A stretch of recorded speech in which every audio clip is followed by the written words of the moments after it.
for January 12th, Wait a second. I need to start recording. Okay. Also, I don't see Jill here. Okay, we'll wait another second for... Recording in progress.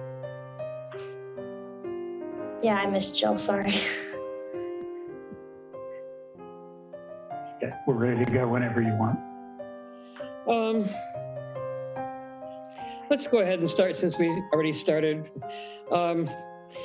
Welcome to the regular meeting of the Midcoast Community Council for January 12th, 2022. Len, would you call the roll, please?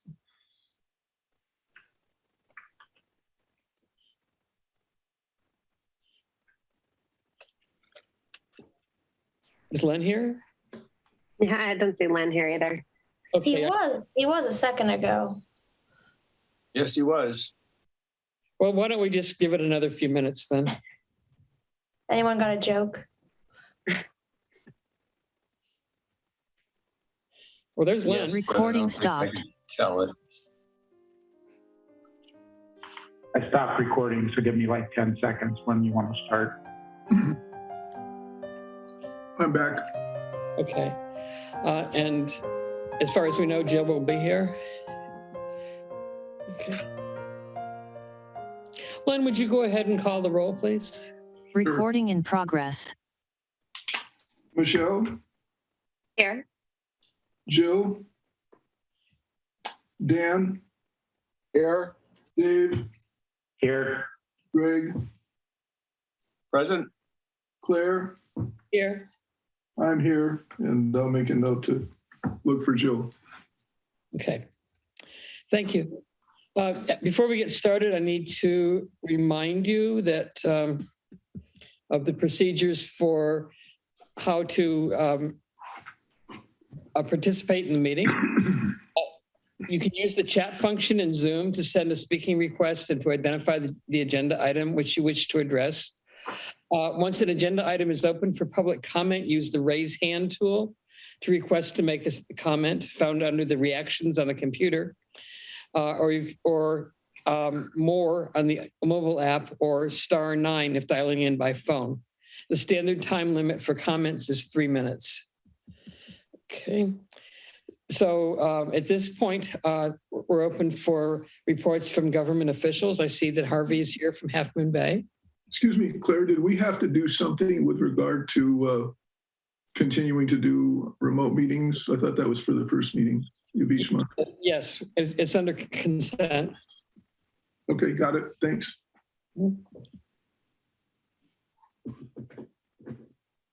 Harvey? Lena always goes first, so. Oh, I'm sorry. I love it. Thank you, Harvey. Sure. First things first. Lena from Supervisor Horsey's office, please let us know what's going on there. Thank you, Claire. So my first update will be related to COVID, and I'm actually just pulling this directly from the health officer's report to the Board of Supervisors yesterday. So I'm just going to take a few pieces from it. But, and sorry about the train in the background. We are seeing the highest number of COVID-19 cases we have ever experienced and increasing positivity percentages. This has caused our testing capacity to be really stretched for all healthcare providers, including the county. But we are kind of scrambling to try and improve that situation, which there are some numbers within her larger report that I will share. But as news of positive test results or exposure can be, and despite the challenges of workforce disruptions, we are holding out optimism that the wall of immunity provided by our very high vaccination rate continues to protect against severe illnesses, hospitalizations, and deaths.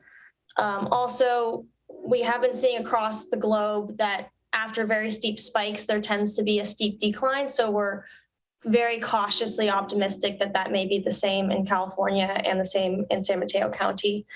The state has extended the indoor masking requirement through February 15th in regards to this surge. And then a little bit of the data. The level of virus transmission climbed further with our 7-day lagged case rate average reported by the state yesterday at 116 cases per 100K in the population. That number was 79 a week ago. This is an average of 905 new COVID-19 cases per day compared to 616 in last week's data. The numbers have been higher in the past 7 days as well, so we'll be seeing an increase next week. Test positivity rates around the county are 15.9%, and then that health equity quartile is 20.1%. Basically, all this to say we are now moved to the orange tier, which is what most of California is in now. Specifically on vaccinations, still working hard, lots of places to get vaccinated.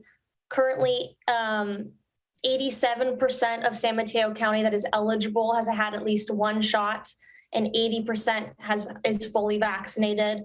Also, 56% of the eligible 5 to 11-year-olds have received at least one shot. So the county is really looking to improve that number. They hosted 3 pediatric clinics on the coast side in Pescadero and Half Moon Bay in December and January, and are expecting to continue with that. And then on to the county fire coordinator I reported on a little bit a while ago. That was a grant through the State Fire Safe Council. With the help of many partners, we were awarded this grant for $175,000 to have a coordinator following fire-related topics and fire resiliency. Len had asked for an update on that. I got one from the Department of Emergency Management, whereas that position will live. Basically, there had to be some amendments to our application to make us a little more competitive for a good coordinator. All of those have been accepted. We're moving forward, and we are expecting and hoping to get someone hired by February. So I'll keep an update with that and definitely get them connected with the MCC so you guys can share your thoughts.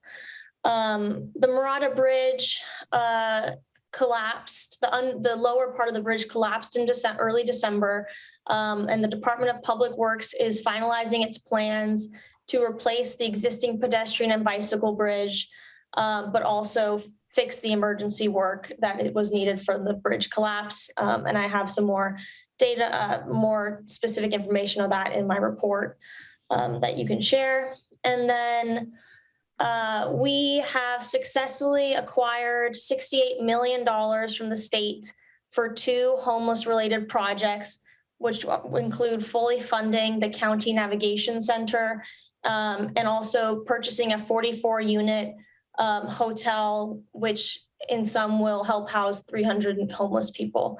So that was a huge success. That was more than any other county in the state acquired from the state. So we're just really excited to see 300 more people housed. And then lastly, I know you've all been very patient about the multimodal trail. I, for once, have some good news. The encroachment permit was issued from Caltrans, which means that we have open bidding as of January 6th for a contractor, and hopefully we'll have that closed soon. So that's all my updates, and I would be ecstatic to take questions.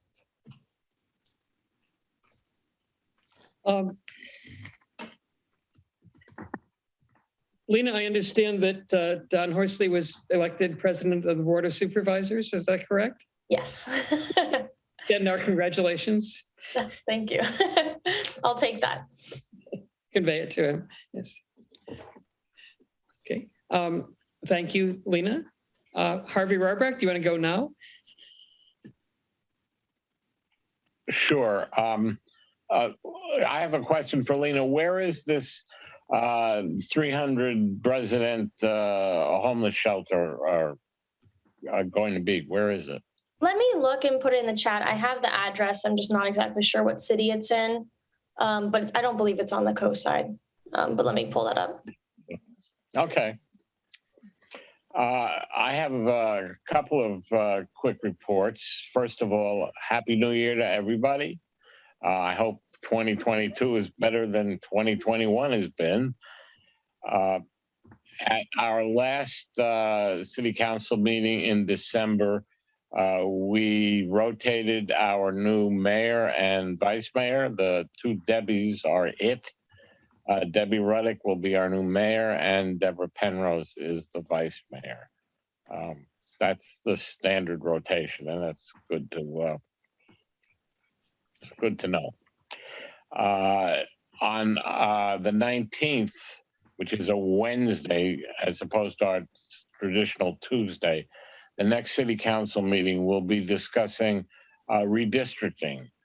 You know that the state requires us to have a redistricting plan, and the Citizens Advisory Committee has met many times and is going to present two focus maps to the city council for discussion about how we're going to arrange our new districts. So that's all I got. And like Lena, I will be glad to answer any questions.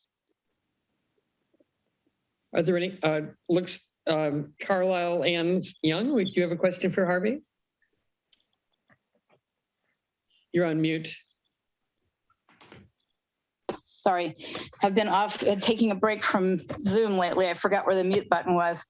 And also, I'm sorry I hit the wave instead of the raise hand icon too, but I guess you saw it. Harvey, I have a question for you. I was watching the SAM meeting, not this recent one, but the one before in December, right after the big rainstorm. And then I saw in the Half Moon Bay Review that a lot of the city stormwater overflowed and went out on the beach, and it almost came right up to the SAM plant too. So I think they said that you're underfunded by about $9 million. So I was just wondering, did part of your corporation yard get hit as well? Because that goes right along Pillarcitos Creek also, I believe. I'm not aware of it. Oh, I guess if you didn't hear anything, there probably didn't. I saw a lot of flooding at Carter Park, but I guess it all, subsided for afterwards. Anyway, that's all. I was just going to ask you if how they're going to manage to, up the storm drain issue. Yeah, flood control is probably going to be high on the list of priorities that the council is gonna discuss in March.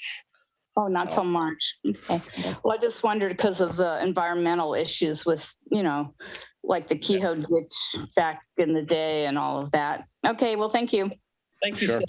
Greg, you got a question for Harvey? Yeah, and Harvey, I don't expect an answer now, but at this week's SAM meeting, statistics were presented showing that the sewer plant, not storm drain, but sewer plant, exceeded its maximum theoretical capacity, which is 15 million gallons per day, but that's an instant flow measurement. That means that if the flows had kept up for an entire day, it would have been 15 million gallons in a day. In reality, that's an hourly peak or an instant peak. It went so high, exceeded the measurement capability of the plant. It contributed to a spill in Montera, and it was only rescued by some quick work by SAM people, which I'll skip the details on. So my request, it's not really a question. Half Moon Bay has no wet weather storage like the IPS has. The IPS basically saved the plant from an even worse fate. It could have disabled the electrical building and shut down the entire plant. So what I would like to see in Half Moon Bay is a discussion of wet weather storage, as well as I know there are other smaller actions that they're thinking of taking at the SAM plant. But the northern portion of the SAM wastewater treatment assets has about 1 million gallons of wet weather storage, including the pipes. If Half Moon Bay is contributing 80% of the peak flow, then one would argue that it could have something like 4 or 5 million gallons of wet weather storage in order to prevent this kind of problem. So that's a topic I would hope that Half Moon Bay City Council would take a look at, because climate change is not going to make things get any better. So please pass that on. I will, Greg. Okay, thank you. Is there anything else for Harvey? If not, we'll move to our next report, which I think is from RCD. Is that correct? Yes, Claire, thank you. Hi, everyone. I can provide an update on the El Granada wildfire scoping project. So the consultants are in the process of collecting data and information. This is both quantitative and qualitative data, such as vegetation, topography maps, weather patterns, community assets, El Granada fire history. Some of the information is already out there and they're collecting it and synthesizing it. They're in the process. In addition, this past 2 weeks, we've had data collection meetings with all of the partners who have provided data. So last week, it was with the fire agency folks at CAL FIRE, County Fire, Coastside Fire Protection District. This week, we had meetings with the county. So that included Lena was there, county parks. Then we also had a meeting with some community members who have provided some data information. This included Keith and Susan, Graham, Danny, Karen. And then we also had a meeting with MCC. So that was Michelle, Greg, and Len. And everyone came with good data. I was especially pleased with the data provided by MCC. I thought it was very well organized. I really appreciated your table, and I know the consultants did too. So thank you for sending along all of the information, which has been passed to them. There is going to be some follow-up data requests. I'm working with Greg on some of that right now. And the consultants are continuing to collect data through the end of the month. And that includes the community listening session that's set for January 25th, 6 to 8 p.m. I'll drop a link in there about the community listening session. So that has been made at your request, because at the last few meetings, I have heard that you want to have the direct contact with the consultants. So we will do that. So you'll be able to speak directly with the consultants. And just to be clear, this is still the data collection phase. And so you will have the opportunity to share information with the consultants. We'll provide some background on the project so everyone's up to date, because I know not everybody's been following every single step, but we'll provide some update. But I just want to be clear, it's not a report out of the data because they're still in the collection phase. In addition, the consultants are also in the process of doing some on-ground truthing of El Granada and Quarry Park. So they're doing that right now. They've started a little bit last week and they're continuing to do this week. So that's going to inform that fire risk assessment. And then I have another update that we're excited to share, that we've added 2 new partners to our team. So that's Danny Turway and Steve Stilestra. So Danny, many of you know, he's a resident of El Granada Boulevard, and he led his neighbors in an effort to remove some of the eucalyptus in their shared adjoining backyards, which I thought was a really great community effort. And Danny did a great job leading the community for that. And then Steve Stilestra, is an associate director of RCD. So he's a resource management professional. He's been an El Granada resident for 17 years. He currently lives in Miramar, but very familiar with El Granada.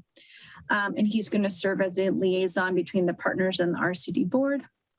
I know Michelle has some updates, so I'll pass it off to Michelle. And then I'll just also wanted to share the last thing is I'm going to drop off this call pretty soon. And that's because I'm writing another grant that's a capacity building grant that's supposed to help to provide funding to do CEQA and planning and permitting for future projects. And I have earmarked a line. I'm requesting an earmark of $100,000 that would help to fund CEQA and planning and permitting for any project that's to come out of the scoping project. So we don't know what that is yet. And I'm just giving like a general, like we have a lot of community effort and energy behind whatever project's going to come out of this collective process. And then if this is funded, we'll find out, I think, early summer. It would be for project to be planned for the fall. So I'm trying to line up funding to help to support a project that would come out of this work. Thank you, Sheena. I was just gonna, sorry. Go ahead, Michelle. Can I follow up? Yeah, so I just wanted to quickly give a summary of the meeting that we had this week. And so this was the MCC's opportunity to meet with the consultants directly and present all of our issues and just our perspective on wildfire in El Granada. And so for that meeting, the team of the 3 of us that are the ad hoc committee on wildfire, which includes Greg, Glenn, and myself, put together some documents, One of those documents is something that we've been working on for a while and have continued to update since in middle of 2021, which is the wildfire issues list, where we will list out, I think it's 14 different items that we've been kind of working toward over the past year. And so we updated that document and shared that with the consultants, and that's what Sheena was referring to earlier. I did just post that on the website, so I'm going to drop a link in the chat to that document so everyone can check that out. And I thought it was a really productive meeting, and that we were, able to, in a brief time, in 1 hour, share, the perspective and the issues from the MCC. And I really encourage everyone to attend the meeting on the 25th. That will be a 2-hour-long meeting, which is everyone's opportunity to provide additional input directly to the consultants. Thank you, Michelle. I think, Len, you have your hand raised. Oh, it was actually a question for Sheena. So she mentioned that Denny's a member of the team. Is that like he's on the partner team, or which team is he on? Yes, yeah, he's on the partner team. He'll serve as an at-large community member. Got it. Yep. We'll be going into all of this much more deeply in the next couple of weeks. Is there anything that anybody needs to ask Michelle or Sheena tonight, right now? Okay, thank you both. Thank you, all of you, for all of your hard work. It's starting to look like it's going to come together. It is, and I've just dropped the link for the listening session, the website link. So that should be in the chat for everybody. Thank you. Thank you. Is there anybody else from any of the other community government type agencies present that wants to speak? I do notice that Jill is here. Welcome. If we could correct the record to show that we're all here. Will do. Okay. Well, let's move on to public comment. Public comment is open for anything that's not on the agenda. Tonight, what's on the agenda is our final comments on Connect the Coast side. So anything other than that, I do have a letter that was sent to the council today, or at least to me, which was designated to be read for the Connect the Coast side, but it's not actually about Connect the Coast side. So I'll go ahead and read it because it's about a related but separate issue. The person wishes to remain anonymous. She says, today, Wednesday at pickup, I encountered a wrong way driver during school pickup at 2:50 p.m. This is at Fairlawn View School. This has happened multiple times, but this was the worst example. The line that backs up onto LeConte creates a one-way street into the parking lot at Fairlawn View down to 3rd. A truck went around the line and headed south, right turn from Kanoff to LeConte in the wrong lane directly at me and my children in my vehicle. In the photo attached is where I had to back up to and fro. This is during school release, and there are kids walking all around this area. I did wait a moment to see if he was going to back up, and he laughed and motioned me to back up. I was in the correct lane. If I were to hurt someone because of this, it would be devastating. Like I said before, this has happened multiple times. Today's incident has been reported to the sheriff's office and discussed and linked with them. While I personally do not have a solution, the sheriff discussed the possible crossing guard or monitoring of this intersection. It is a matter of time before someone gets hurt because of people driving the wrong way here. And then she attaches a photo and says, contact her with questions. Thank you for your time. So that was received, and we don't directly comment on public comment at this time. Although we may want to follow up with her if anybody is particularly interested in taking that on. Okay. Is there any other public comment?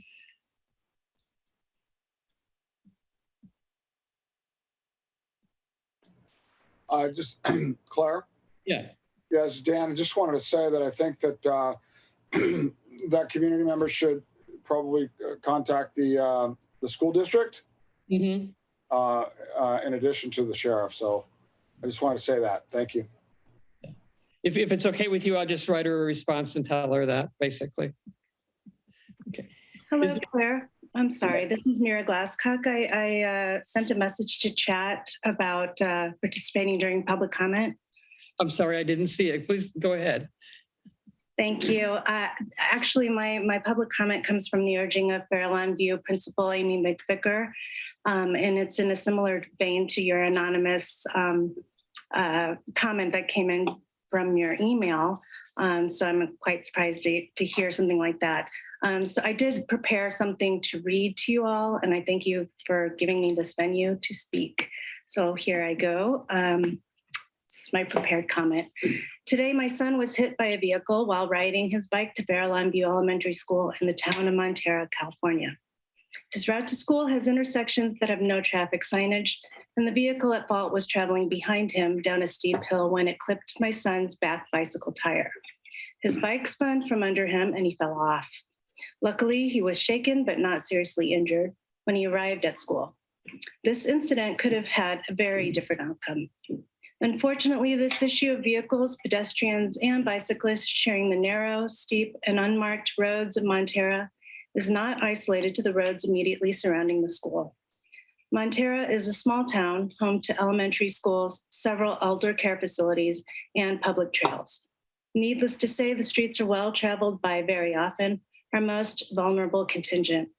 These roads should be a safe right of way for any mode of transportation a person chooses. I believe that many Montera residents share this sentiment. I'm writing today to ask the council to consider sponsoring and supporting better traffic signage throughout the town of Montera. In order of importance, this request is to, number one, remedy every four-way intersection in Montera without any current stop signs. Number two, improve visibility of school crossing signage in the vicinity of our school. And number three, improve visibility of pedestrian signage for our care facilities and public trails. I believe these are relatively low budget items that can bring about significant benefits in our small town. And again, thank you for your consideration and giving me the venue to speak. Thank you, Mira. Claire, can I make a quick response to that? Certainly. By complete coincidence, I was talking to one of my neighbors about traffic issues in El Granada. There is a form that the county DPW has to send in a request for traffic signage improvements. They're usually safety related. If you want to contact me via email, or if anybody else wants to, I will send you that form. It can be a long, drawn-out process, as those who have been involved in the traffic humps in Montera, or the traffic humps on Clipper Ridge, or new stop sign requests know. But if you don't start it, it will be even longer. Thank you, appreciate it. If you wouldn't mind, oh, I see your email in the chat. Thank you so much for that effort. Thank you, Dave. Sid? Mira's still there. Claire, maybe you can remind me, but I'm sure I heard about something called Safe Routes to School. And I don't know if they've already gone ahead and worked on that, but I remember when we were putting in public comments about the possibly 72 unit mid-pen housing project in Moss Beach, that they won't have any safe route to school because there's no sidewalks and no bike paths or anything along Highway 1 right there. But I've seen that backup only when I go to take the my trash on garbage day when they do their quarterly cleanup, and it's really hard. That's a narrow street to get into that school, and of course everybody's usually got their pickup trucks with their stuff loaded down for the trash. But I really think calling the school district would be important, but finding out more about that safe routes to school thing. If Claire, if you remember who did it or who to contact for that, it would be great, because I really think they need that. Thanks.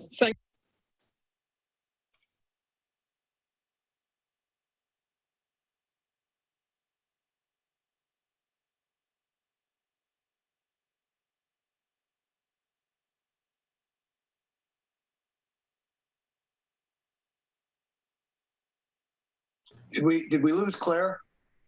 Maybe so, because I said goodbye, or I thought I said goodbye, but by the way. All right. Well, as vice chair, then I would like to make the comment I was waiting to make, and then I'll call on the next people until Claire comes back.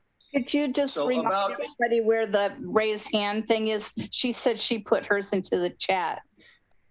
Well, my raised hand is at the bottom of my screen. There's a series of icons, one of which says reactions. And at the bottom of the reactions tab, if you click it, it opens up a small window and you have a lower or raise hand button there, depending on whether your hand is raised or not.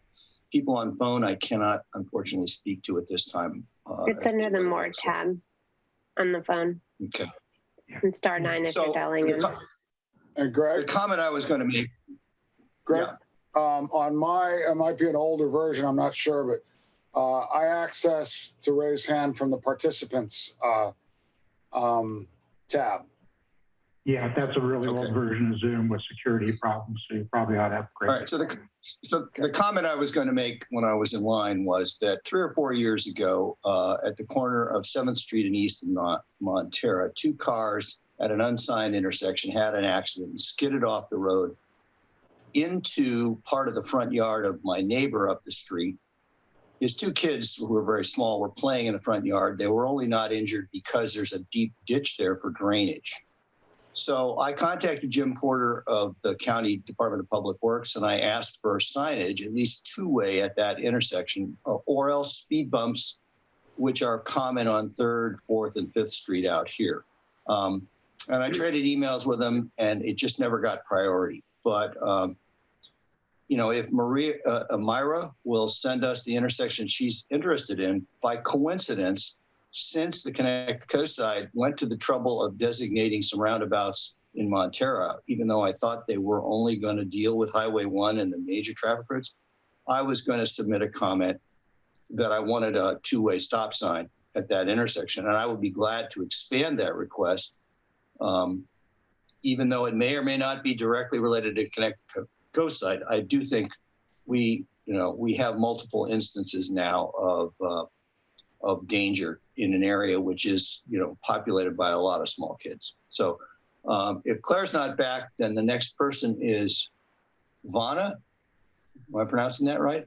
Hi, I'm Bhavana. I'm new here. I saw Dave's post on Nextdoor inviting people to join this meeting. So I'm here solely because I was curious about how things work on the coast, and who we talk to bring up things like road safety and stuff like that. I'm here mainly, my purpose here was to talk about road safety for cyclists. I am a cyclist. I ride Highway 1 3 or 4 times a week, and I don't think that it's safe, safe at all between El Granada and at least until you clear Ocean Colony on Highway 1 going south. Going north is not bad. The road condition is not. There are a couple of things. Traffic signage is bad. There are no bike lanes. The shoulder is barely manageable for a cyclist. Potholes, cracks. Every intersection, you're trying to make a turn. There's no turn lane. People just they don't even look at you. They just turn right. You're trying to go straight. They're trying to turn right. I don't know who to contact or what. So I posted on Nextdoor, and Dave said they were going to make some improvements in the next couple of years. I went on the MCC page. I didn't see anything scheduled for this year. And I know they're working on the trail as well, but the trail is also not, fully, paved, or it's not set up. Only parts of the bay has parts of the coast. Sorry, I'm speaking bay perspective because I came from the South Bay or the peninsula over here recently. So anyway, parts of the the bridge is down, so people have to get out of the trail if you were riding on the trail, and get back on parts of Highway 1. And there's that narrow shoulder with those. I don't know what you call it. Those. Can you make the rest of your point fairly quickly?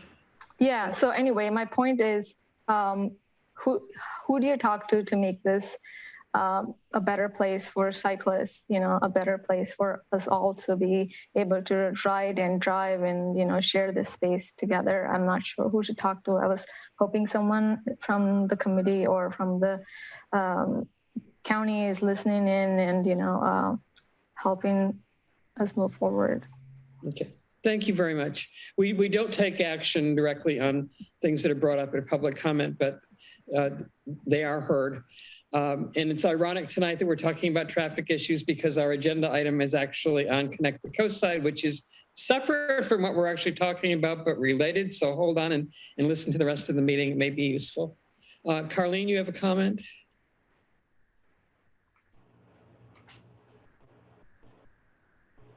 Yes, hi, I'm Carlene Foldenauer. I'm the Safe Routes to School Coordinator for the school district. And I am aware of the situation with the student on the bike today. I spoke with the principal, Amy McVicker, and we did talk a little bit about some possible solutions, although this has come up for years on our parent comment surveys regarding no stop signs at many, many intersections in Montara. And this, of course, has been passed along in feedback through many different sessions in the coast side. And I did forward the form to Amy also, and I can work with the parent to complete a form, but it's difficult because it's not just one intersection, it's many intersections. We can work on the particular one. So just wanted to let you know I'm here and I'm listening and I'm ready to help in any way that I can. Thank you, Carlene.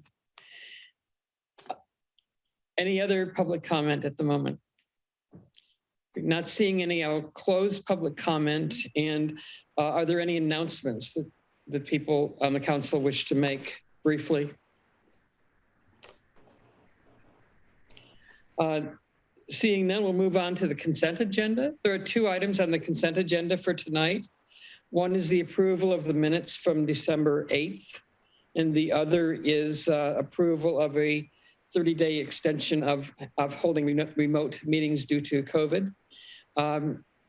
Len, would you call the roll on the consent? Wait a minute, we need a motion, and I think Greg had wanted to pull one of the items off of consent for a small correction. Okay. Greg? Well, it's a small correction, Dave. Is that the proper process? We pull it? Yeah, once it's made it to the meeting, it has to be pulled and discussed later. Okay, so then I'm going to request we pull the minutes for a small correction.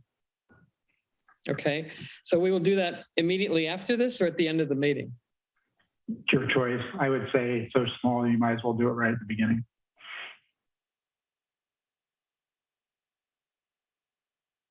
Okay, so I'll call the roll on the consent agenda. Is there a motion to We need a approve the motion. remaining item on the consent agenda? So moved. No, it hasn't been. Second. Second. Okay. Yes, Len, would you call the roll, please? Yes. Jill? Yes. Dan? Yes. Dave? Yes. Greg? Yes. Claire? Yes. Myself, yes, and Michelle, we got that. Michelle? Yes. Okay. So the minutes or the motion to continue remote meetings for the next 30 days is approved unanimously. We'll move on to the item that was pulled from consent, which is the minutes for December 8th. Greg, you had something to say about that? Well, Dave, I wanted to clarify that the Sewer Authority Midcoast has not yet adopted the non-domestic wastewater source control program. They are trying to, they're working on it, but it's a matter of some debate still. So I think I was quoted in the minutes as saying they had established a non-domestic wastewater source control program. And that's not true. They have not yet established it. They have proposed it. It's been months and they're still talking about it. Yeah, the relevance of this is the high levels of pollution at the sand plant caused by non-residential dischargers. Right, an error on my part. I will move we adopt the minutes as amended. How are they amended? So moved. The amendment is, as Greg said, to correct it from saying adopted to not adopted, and to correct the So they're trying to adopt. yeah. Okay. So there's a motion on the floor to approve the minutes as amended. Second, Len, could you call the roll on that, please? Michelle, Yes. Jill, Yes. Dan, Yes. Dave, Yes. Greg, Claire, Yes. and myself, yes, passes 7-0. Thank you. We'll move on to the regular agenda. At this point, there's one item only on the regular agenda tonight because it is an important one. We have for years now been following the progress and putting our opinions and thoughts into the Connect the Coast Side project, which will be part of the LCP for the county. And tonight is our opportunity to make our final response or comment on the project. The group who's been working on this, which is led by Dave and also including Len and Greg, will present the situation, and then we will take some time to get a sense of the council as to exactly what we want to respond to the county with. This has to be done tonight. It has to be done pretty clearly and effectively because we need to reprove whatever comments we make quickly at the next meeting. So hopefully we can come to consensus on what we actually want to say regarding the project. And with that, I'll turn it over to Dave. Thank you.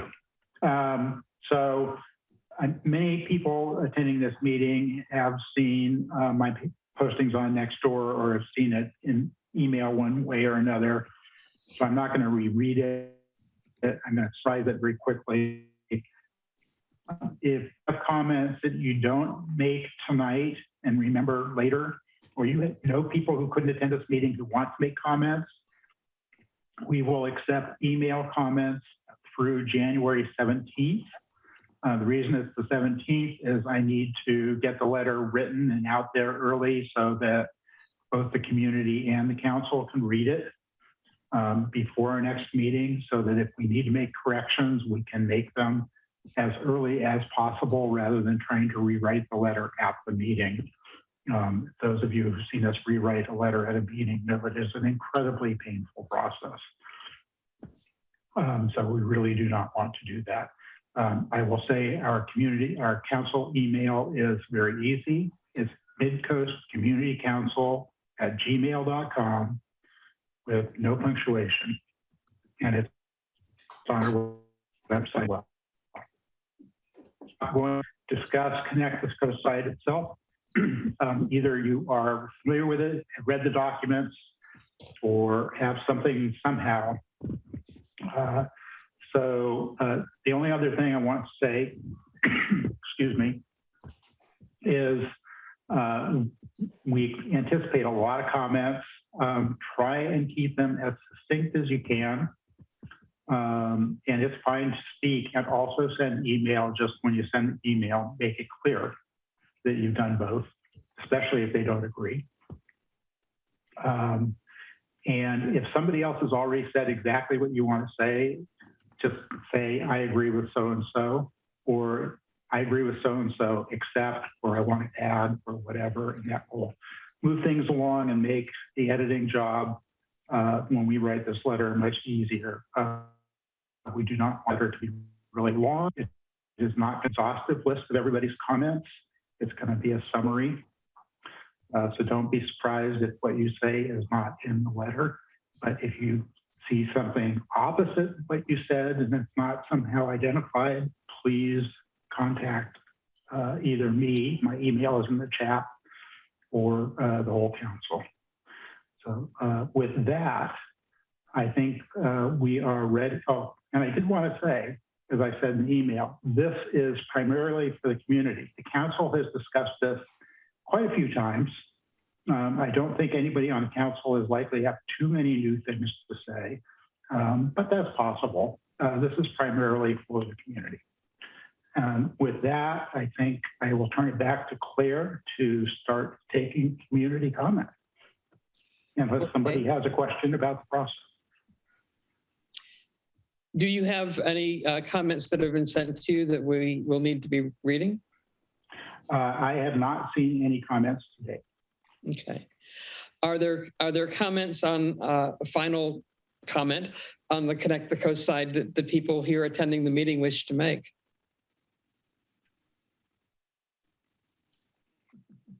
Dolores? Hi.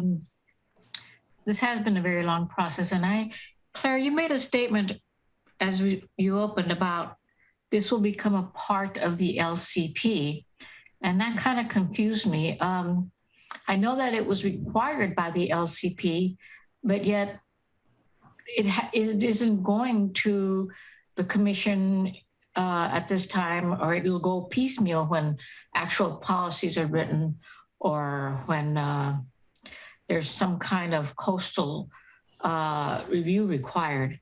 But how does this become part of the LCP? That's a confusing statement. You may be confused because I may be wrong. I think Len's going to correct me. Yeah, no, what she's speaking about is in conversations with both the county and the Coastal Commission, they're looking at a framework in which the process we're undertaking now will be to approve the Connect the Coast side. That recommendation goes to the Planning Commission, who will also review it. They will forward their recommendation onto the Board of Supervisors. The Board of Supervisors at that point can move to accept Connect the Coast side. At that point, it will be considered closed and, if you will, put on the shelf. Following that, the county, either on the basis of particular projects or looking at particular areas, may identify a set of items that need to be bundled and sent to the Coastal Commission for approval because they represent a modification or amendment to the LCP. So the only point that this comes to the Coastal Commission is when there are pullouts, and those are sent to the Coastal Commission to approve as amendments or updates. So in effect, what we thought Connect the Coast side was going to be, which was a way to provide policies as well as, the whole thing was mitigate the impact of residential traffic on the access to the coast for everybody. To make it very simple. But in the end, it's just like a plan to go and study further. And there are no real policies proposed this time. And there's no clue about whether there's any mitigation for residential expansion and how it impacts coastal access. So I understand that now it's all put out in the future, that it's really kind of like, well, it's a plan for funding or for further studies, and later all these things will come. So it's almost like the comprehensive transportation management plan has been put off again. And that's what to me is like, how is this going to impact development? And I am totally clueless. The assertion is that this document represents the Comprehensive Transportation Management Plan, which is a long-ranging plan with broad discussions on policy. But as far as bringing it down to items which have specific mitigation, those are tied with respect to specific projects. So that's my best translation from the conversations, as I said, I've had both with the commission and the county. If you have concerns about it, this is the point to express a concern. Right. And I guess I feel like I was expecting more in the end. I understand it's difficult and it's a lot of costs and a lot of agencies involved. But at this point, I feel like we're almost at the beginning again, because everything has to be studied further and we still don't have an idea as to what can be done, who will fund it, and when it will happen, and how development will be impacted by the fact that this is all just kind of a list of projects with no real funding or agreement, particularly from Caltrans at this time. I think the county would say there are considerable amounts of discussion or identification of particulars. Take, for example, the delay index that was approved as a metric, and it's discussed in some detail, but the point at which it will actually have some level of impact on actual considerations of projects would only occur when either they pull out a separate document to specifically request those changes be made or tie those changes to a project that is submitted. There is one minor thing where the Coastal Commission could get involved. This is all being done to satisfy a requirement the Coastal Commission imposed on the county when they adopted the current LCP, major LCP amendment, nominally called 2011, but I think actually adopted early in 2013, signed off. If you do not believe this satisfies the Coastal Commission requirements, you can certainly staff you do not believe that this satisfies the Coastal Commission requirements. But that would go to the Coastal Commission staff, not to the county, although you're welcome to carbon copy the county, of course. Well, yeah, the process is a little convoluted, and I guess after all this effort, I'm glad to see such a list of projects, and I'm glad to see that there's further study going on. But at the same time, I'm disappointed that we don't really have what I thought would be a more clear-cut roadmap or policies, and I don't see how it really accomplished the goals. But all right, that's my view. Well, to what Dave just said, and just to clarify, this discussion going on in this area, and I think we can send a message on this point to the Coastal Commission if we choose to do that, because it's been left open at that area. It's still an open item of discussion between the commission and the county. Okay. What we're doing tonight is making comments to the county, to the planning department. So there's a couple different levels to approach this, but tonight we're focusing on the county. Just to make, this is the time we need to discuss it. We could certainly bring up the consideration to do that. I don't think we should shut it off. No. We would have to, so if people want to speak to that, I think we should collect those comments. Oh, for sure. We should definitely collect those comments. Sid, you have a comment. I guess I was going to just piggyback on what Dolores said, except for the fact that I don't care whether they say connect the coast side is going to matter on the planning for future development or not, because everything I've seen is every development that comes along, they approve it in a vacuum and never take into consideration other oncoming developments. And for instance, Big Wave, what was that? In 2012, they started approving that, and they said they were going to put a roundabout in at Cypress and Highway 1, and we're still talking about not even having funding for any of these projects that are they're pie in the sky. But I hope, and I haven't seen what Dave, did you post the stuff you're talking about just on Nextdoor, or is it somewhere else? The stuff, you mean the actual Connect the Coast Side documents? I thought you said you've been posting on Nextdoor, and is it going to also be on Midcoast Community Council? I haven't read what you posted. Yes, it went out to the agendas list, the newsletter list, the Midcoast Community Council Facebook page, and 2 steps on Nextdoor, one for the agenda, one for a request to attend the meeting. Okay, so my question is, since I didn't read any of those, are they still planning for a roundabout or some kind of traffic control at Cypress and Highway 1? I'd like to speak to that point. We brought. Len, did he freeze? Len, you went on mute. The county has approved $1.3 million to do the next step in getting a roundabout there. It's called an initiation study, and that's been funded and underway. So that is what the next step is. Okay, good. Then that's my main comment is I was hoping that they've been promising it for at least a decade, and it would be nice to see it happen. I feel sorry for all the parents that were talking about getting, intersections in Montero work done, because this has taken so long. I can't imagine their kids will probably be graduated high school before they get safer streets. But anyway, that's the main thing I would like to say is that I wish they would connect funding with the Connect the Coast side, but I realize it's their pie in the sky to get funding. So thank you, Sid. You're welcome. JQ?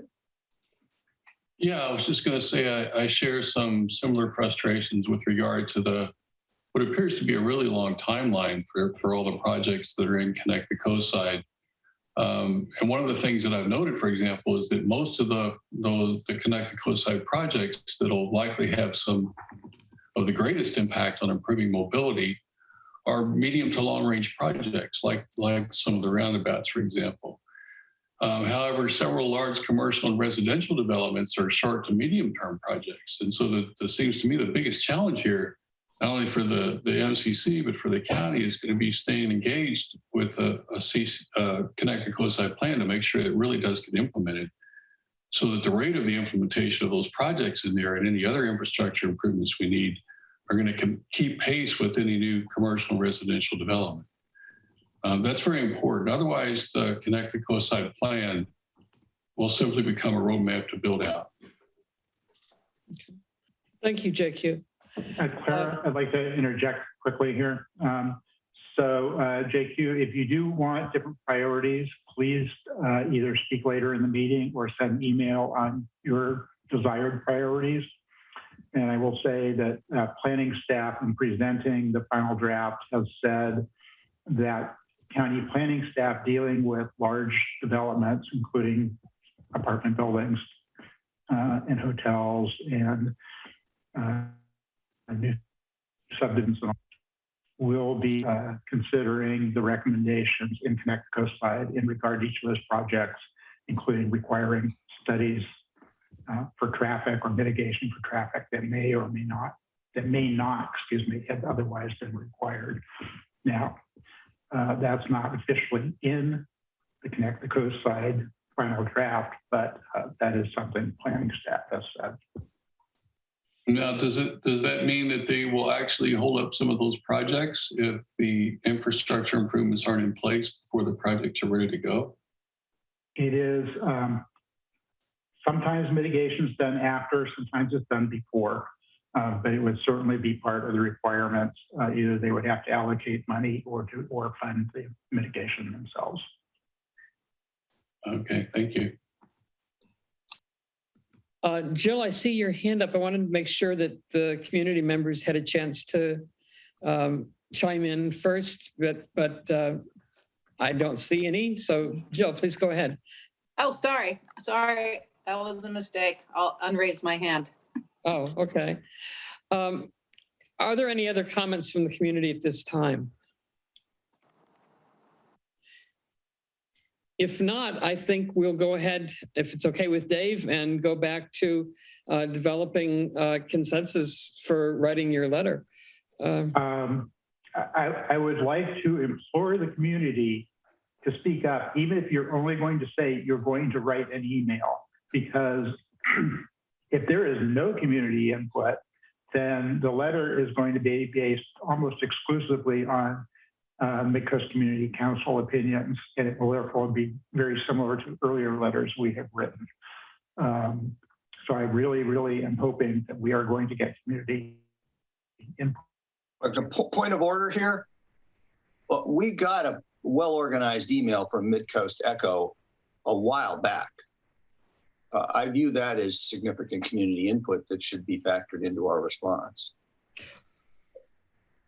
We do have a collection of people's inputs, but here, as we do our final push, and anything, even if it's a reminder to look at the thing we wrote last year, is welcome.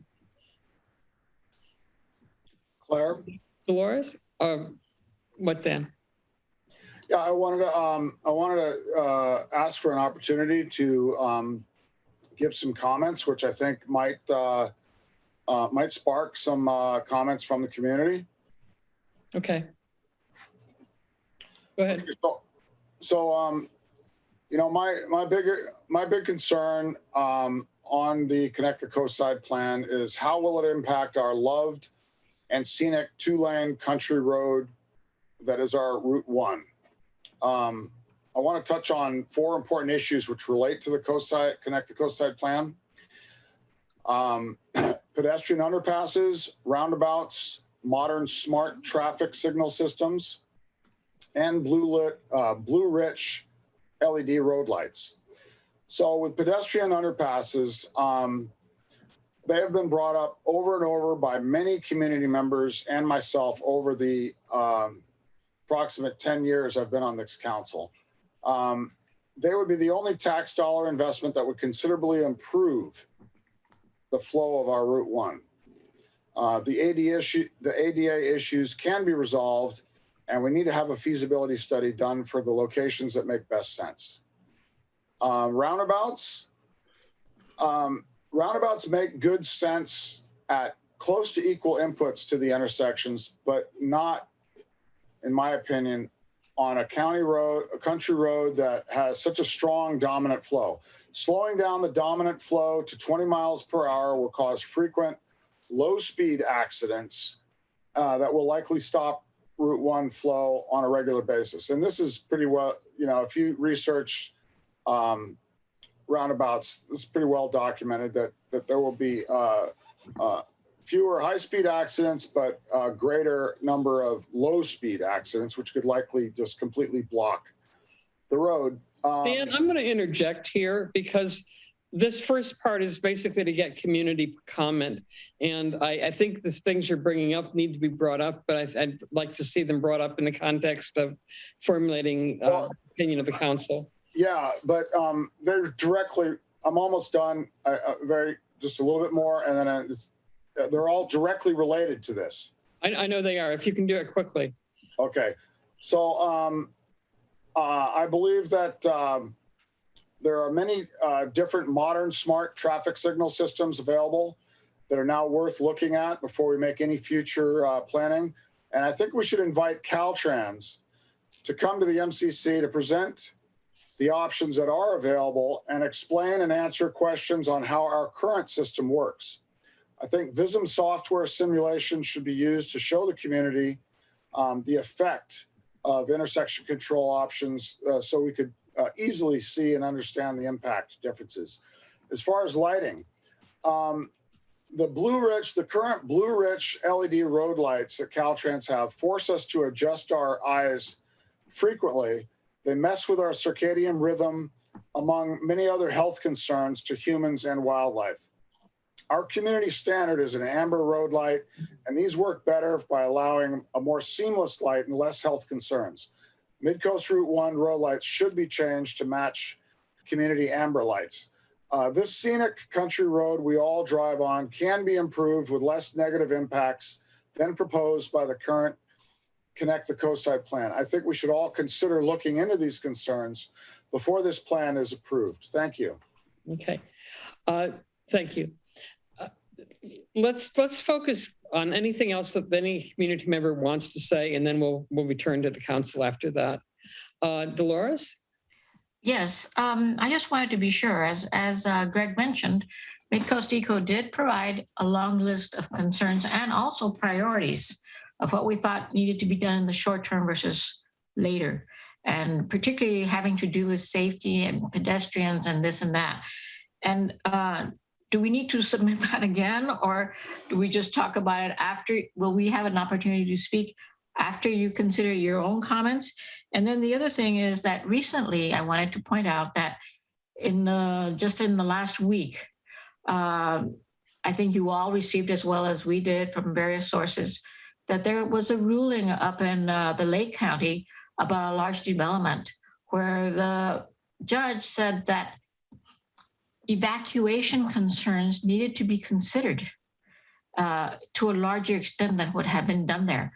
And yet here on Connect the Coast Side, it was considered outside the scope.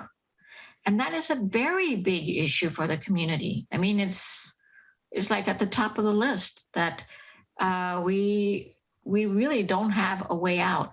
And again, I would like to make sure that that's in your comments because it's a huge one.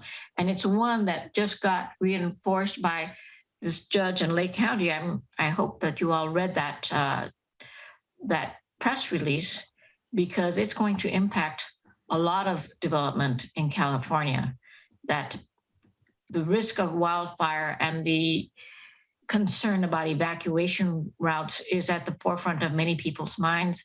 And it needs to be part of the comments that go in on this one. I think very strongly that that's important.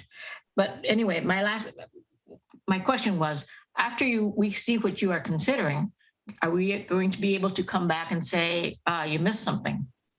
We've already submitted so many comments, I don't know. That's why we are considering the letter at our next meeting, and why I'm trying to get it out and posted early enough that everybody can respond. So I just double checked, and the only ECO comments I have on Connect the Coast are ones that were sent, I think it was yesterday, about this meeting. And they're not. No. Okay, I'm just saying, those are the ones I'm finding in my emails. So if ECO wants to comment on Connect the Coast side, I would greatly appreciate it if you would send it to me again with the subject line, Connect the Coast side comments. And if you can tie it to the recommendations or lack thereof in the final draft, as opposed to something in an earlier draft, because you sent out many comments on the earlier drafts. That would be very appreciated as I write this letter and get along with Greg and Lynn. Okay. All right. Ann.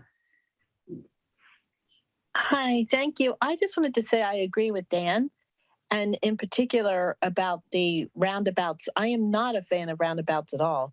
And especially if there's ever an evacuation, I can't possibly imagine what would happen with the roundabouts. Because of COVID and now we were finally starting to get out, I ventured up to wine country and went up to Healdsburg, and they put in a roundabout. And I could just tell you, it's a nightmare. Traffic backs up way into town. It is so much worse than it used to be when they just simply had a traffic light. So my 2 cents is not to have roundabouts. If there's lights instead or some other alternative, that's where I would go. So thank you. Thank you, Ann. And I noticed that the Midcoast Echoes March 2021 letter on the subject is posted in chat now.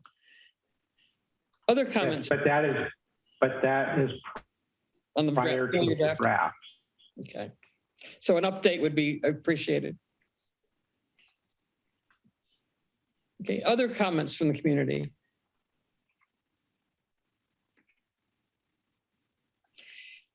So am I to take this that everybody from the community in this meeting is happy with the final draft? Other than it's already been said. People that have spoken? Well, Dave, I want to echo Dolores's comment on the emergency evacuation routes, which we don't have, period. And they're just, passing the buck to say it's not part of this. It should be part of this. So I hope you'll include that. I'll try to send you an email. Thank you.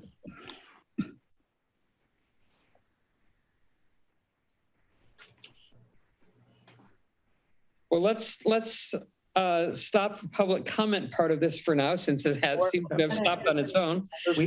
Fran and Dolores both have their hands. We just got more. Sorry, Fran. Good. Hi. Well, since Dave asked, I hadn't seen the plan in quite a while, and I thought you'd do a presentation or have a summary up here so we could comment on it. So it's kind of hard to comment when we haven't seen it. I don't know if everybody who's attending tonight knows everything that's on there. So I don't. So that is why I added the links to the documents and to the presentation about the final draft that county staff made. I didn't see it. I just pulled it up now. I didn't see, I thought that, you know, because it was in the agenda that there would be some kind of presentation or something. So I don't know, I'd have to look at it. Have there been many changes over? Pardon me? There've been a lot of changes. Quite a few. And that is why we are giving, not me, people until January 17th to send us email. If you have not digested it and you really want to, then you have another 5 days to read the parts that matter most to you and send comments to us. Dave, I think it would be helpful to have some summary. We have had multiple summaries. Well, tonight, I think there's a lot of people here tonight that probably expected a summary. It was pretty clear in the agenda posting and in my email that there would not be a presentation. I would encourage people who have not had a chance to look at the final report or final draft to please take a few minutes to do so and to shoot an email to the group that's presenting tonight so that your up-to-date thoughts can be included. Dolores? Can Dave give that email one more time to us, Claire? Midcoast Community Council at gmail.com, and it's also on the website. Okay, thank you. I'm sure I'm sorry. This is Dolores. Am I to speak now? Yes, I had thought you were speaking. Go ahead. Okay, so there are some specific things that I think are problematic with this plan. And I mean, I'm not even sure where to start. I would need a long list, but one of them is this proposed one-way traffic in Moss Beach on Carlos in front of the post office. That's going to create a nightmare. I think most of us who go to the post office, and a lot of us do because we have PO boxes, are just going to have to go around in circles for a while. I mean, you have to get on the highway and then to come back or go around another way. And that's kind of crazy. So that doesn't make sense. And we've said it before, but it's still in the plan. There's 3 roundabouts planned for Moss Beach. I mean, that's outrageous. Right now, Moss Beach traffic flows pretty well. Yes, there's some problems with the side roads getting on occasionally, but as far as Highway 1 itself, the traffic doesn't slow up there so much except when it's a big weekend issue, which it happens all the way down from here to Half Moon Bay. But I think 3 roundabouts in succession, or even 3 traffic lights, just really don't make sense. There's got to be, I would prefer some kind of turn lanes or whatever, and I suppose that'll be part of the study. But as far as my comments would be, is that I would prefer having a look at some of these ways of avoiding both a stoplight and a roundabout through Moss Beach. I think it's going to create a big traffic jam instead of solving issues, other than some people will be able to get on the road. And I think the plan is also deficient in pedestrian traffic in Moss Beach. There's a proposal for maybe an overpass here in front of, off of Carlos to the lighthouse, sort of. But again, that's way out in time. What about the kids today that need to get to school, as somebody said earlier? And even like, I mean, these rains were something else this last month. The big issue that I have with this plan is it's so far out that by then we might even have portions of Highway 1. So, I mean, I could go on, but maybe you've got those in your list. I don't know. But there's a lot of things that have been brought out in the past that were not incorporated because, oh, there's still so much study to be done. But I was disappointed to see that even though the projection for anything of consequence is beyond like 8 to 10 years, I mean, by then we should be thinking about a totally different kind of situation because of what we're seeing happening with erosion and climate change. So I just feel like this plan is obsolete before it even gets off the road. So those are some of my comments, and I guess we'll write up a list and be more specific, but I wanted to make sure that you heard this thing about the one-way traffic on Carlos. Too many road intersection controls here in a short, not even a mile, probably almost a mile. The insufficient planning or implementation in the short term for school kids and pedestrian traffic. I mean, there's no safe way to get across. And what's happened? Well, anyway, let's just leave it at that for now. Thank you.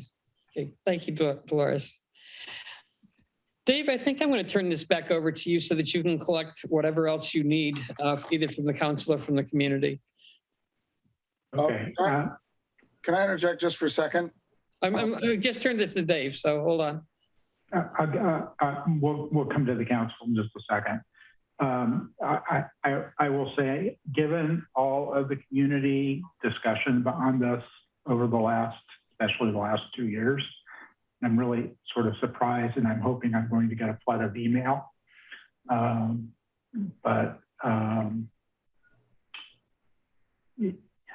We will certainly go around the council. If the council, this is a study session, it's not a normal meeting. So if the council says something that sparks somebody in the community to go, wait a minute, I disagree with that, or yeah, that's a really good idea. I want this letter to reflect both the council's opinion and the community's opinion differ. Because while the council has some impact on the county process, the community as a whole has a much greater impact on the county. So where we say the MCC thinks, the planning folks are going to go, yeah, we've heard that 15 times now. We've dealt with that. We're over. If we say the community says, then hopefully we'll get a little more attention to whatever we're saying. And I'm not saying the planning people are bad people, that they're ignoring us. I'm just saying that it's human nature, if you keep hearing the same thing over and over again from the same person, to sort of ignore it, even if it's slightly different. I am hoping for something from the community, but it's time for the council. Now, I do see that we got a couple more hands up. Claire, I don't know if you take them. Yeah, let's go ahead and hear from Rob and Chris, and then go back to the council. Or Rob? Yeah, I'd put some ideas of mine, some suggestions about how to improve the executive summary in the chat. I don't know if it needs to be read into the record, but there's some fairly simple things that could be done that would make the executive summary much easier and more informative. So I'm suggesting making a second set of project area maps that are shown on there. I think there's 6 of them or so. Annotate this second set of maps with all the project numbers, R1 to PA2, that are found on table 1. So you can show the location, all the various proposed projects. I don't see that anywhere. Also annotate the second set of maps. I'm calling it second set so they don't have to mess with their first set. And with the labels and descriptions showing some of the biggest proposed projects. And I'm just saying for one, I just put this together real quick, but project PE1B, the highway pedestrian overcrossing, $5 million. And the other big roundabouts and so on, anything over $4 million, I think would be fair. And then add this revised set of project maps as an appendix to the main final draft. And then I'd suggest taking all the separate projects that are shown on tables 35 and 41 of the final draft and adding them to the executive summary. So they broke them out in the main. So there's, for example, R1A and B doesn't show up in the executive summary. And there's no reason why, we don't need to be that conservative about what we stick in there. We should at least have all the numbers. And so because of that, they've taken, the overpass and the other improvements, I think in all of Moss Beach, how many, in any case, they've grouped them together as one PE one, for example. But if you go to on the table 1 in the executive summary, but if you go to table 35, for example, with the costs, in the main draft, now you got a PE 1, 2, 3, 4, 5. So you've got the improved, Coronado and the, et cetera, et cetera. You've got millions and millions of dollars put together. In any case, add the breakdown to the executive summary table so you know what the proposed things are. You're not putting things together that really should be broken out. And then with that, you'll be able to see those project numbers if you annotate them onto the proposed set of maps. And now you can actually look at the maps and see where these things are being proposed. And then I was saying, actually, when I started to say, actually make add descriptions and labels, right, for the big ones so that you can use it. So that's breaking the projects. That's my part R3-2. It's kind of messed up, hey, but I was going quick. And the number 3 is take the estimated costs off table 35 and add them to the table 1 in the executive summary so you can, see how much things cost. So now you got an executive summary that's really kind of an executive summary, right? It shows what projects are being proposed, where they're being proposed, the big ones are labeled, and the cost is on it. It'll make it a much more useful document. So that's my thoughts on that aspect. And the information you put in the chat will be part of the record of the meeting. So thank you for that. Yeah. Chris? I'm going to kill you guys with my underpass. What is it? Thanks, Claire. Well, that's a hard comment to follow. I guess I'm really answering Dave's plea for public comment.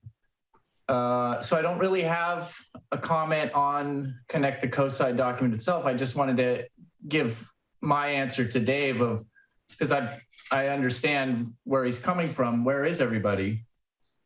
We've been working on this for years. The community's always complaining about traffic and infrastructure. So where is everybody? And I guess my answer, Dave, is I think you're hearing kind of the collective silence of fatigue and cynicism. How long has this thing been going on? And we're at the final draft, which, okay, but going through this process, final draft, even those great comments that Rob just made about improving the executive summary, which is probably the most important part of the document because it's probably the most read piece of the document. So that all of those are great suggestions, but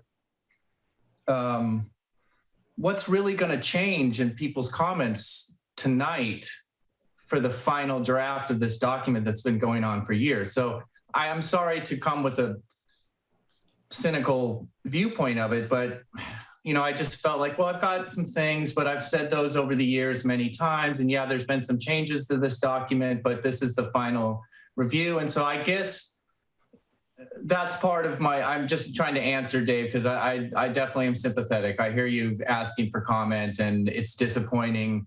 But I think over the years, if we had all the cumulative comment over years, that's something. And I think that people have dropped off and we've lost some people, and it's hard to read that multi-100-page document yet again. So those are some things that I would say. I would also say, I guess I'm more curious and I know it's a chicken or the egg because the council, well, what does the public have to say? But I'm kind of curious, what is the council going to say? And I guess my comments would be more on what the council's, commenting on the council's letter that they're going to send. So again, I'm sorry for the cynical response, but I would also say that the community should really appreciate that the MCC is their front line here going through these documents and sifting through it and trying to provide a cogent response to county that moves the ball forward. And I definitely appreciate that. But I guess my feeling is let's just go ahead and authorize this thing or pass it or approve it or get it in motion so that we can get on with the next phase. Because we've been in the Connect the Coast Side development phase for years, 4 years. So anyways, that's a voice of the community, Dave. Thank you. Claire, I'd like to quickly respond to that. And I'm pretty sure Chris is correct in this. I'm burned out to document this process. And I have not put as much time into it as some people in the community. I know that.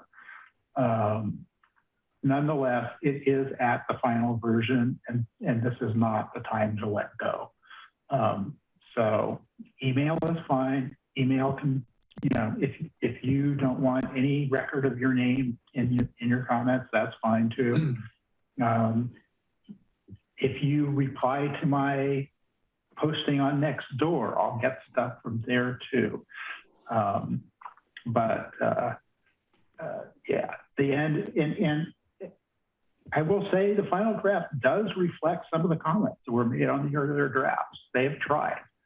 And part of the problem with that is almost every one of those comments has meant that the thing got longer and is further away from its original intent. It is a problem in and of itself. And many of you have heard me complain about that a number of times, but I'm not going to complain about that tonight. But please, please, please, if you care about it at all, even if you're burned out, pick the most important thing to you and send a comment about it. Thanks. Clara? Yes. It looks like Lena has a short summary. Can we request that she reads it? Problem with the chat. Problem with the chat is that you have to essentially leave the meeting. You can't read and listen at the same time. So I think it's the people. I think it's best if we could ask Lena to read the summary that she has there. Well, and if Lena doesn't want to, I'm happy to read it. It's short. Okay. All right, Lena, do you want to read it for us? Sure. So this is something that was given me by Shonda from Planning and Building. And some of the major changes since January of 2021 include a new lot merger feasibility analysis, which found that lot mergers have been happening over time due to the updated county subdivision regulations and results of the Witt and Abernathy cases. The plan no longer recommends a mandatory lot merger program or lot retirement program. The second one is new sections detailing existing and planned coordination with partners such as Half Moon Bay and Caltrans, and updates to early implementation actions, including prioritizing seeking funding for the design of the rest of the parallel trail north of Coronado Street, updated parking study for the coast side, and annual reporting. So that's what she thought was most important to tell the supervisor of major changes. Okay, that actually was useful. Thank you, Dan. Thank you, Lena. Karen, you're on. Hi, everybody. Happy New Year. Thanks for putting this all together. I have a couple points to make. One is when you put together the MCC draft letter, could you lay out a process to give the community enough time for feedback? Because sometimes then the letter gets sent out maybe a day or two before the meeting and doesn't quite give enough time for the community to actually then give the input. So I feel like we are, and I appreciate what Chris said, and Dave, I appreciate what you've said. We are kind of in the final stretch here, and this is almost where some of the most important work needs to be done. So just to provide enough of that time before the next meeting to discuss your letter. And then one other point that is missing, and Dolores made some really great points, and one other point I wanted to add is that it really seems that public transit is minimally addressed in this plan. So that's something to look at as well. And that's it. Thanks very much. Appreciate it. Yeah, my goal is to get the letter on our website by the 18th. And that's why I want comment by the 17th. Everybody in this meeting should be looking for it. I will certainly, as soon as I post that letter, I will post that back to Nextdoor as well. Actually, and then when is the meeting to then discuss the letter? The 26th. Okay. I should be upfront about the kind of time frame we're looking at here. We have two major things that the planning department has asked us to comment on forthwith. One is Connect the Coast side, and the other is the off-leash dog walking ordinance. And we've asked planning to delay both projects in time to give us time to respond. And what I was hoping was that we could have enough feedback to the letter that Dave publishes so that by the time we actually come to the meeting on the 26th, we're prepared to approve it with very little further discussion, that all the discussion will have been held in the process of writing the letter. So because the rest of the meeting is going to be devoted to the off-leash dog walking issue. And I think that that's going to be taking a lot of time. So that's what I'm facing in terms of managing our time frame here. Both of these things have were beyond where they originally asked us to comment in terms of the time frame. So we've got a fair amount of pressure on us. So I'm hoping that given what we're saying tonight and given all the feedback that will be able to be provided once the letter is posted, the draft letter is posted, that we'll have enough of a well fleshed out agreement by the time we meet on the 26th that we can approve this fairly easily.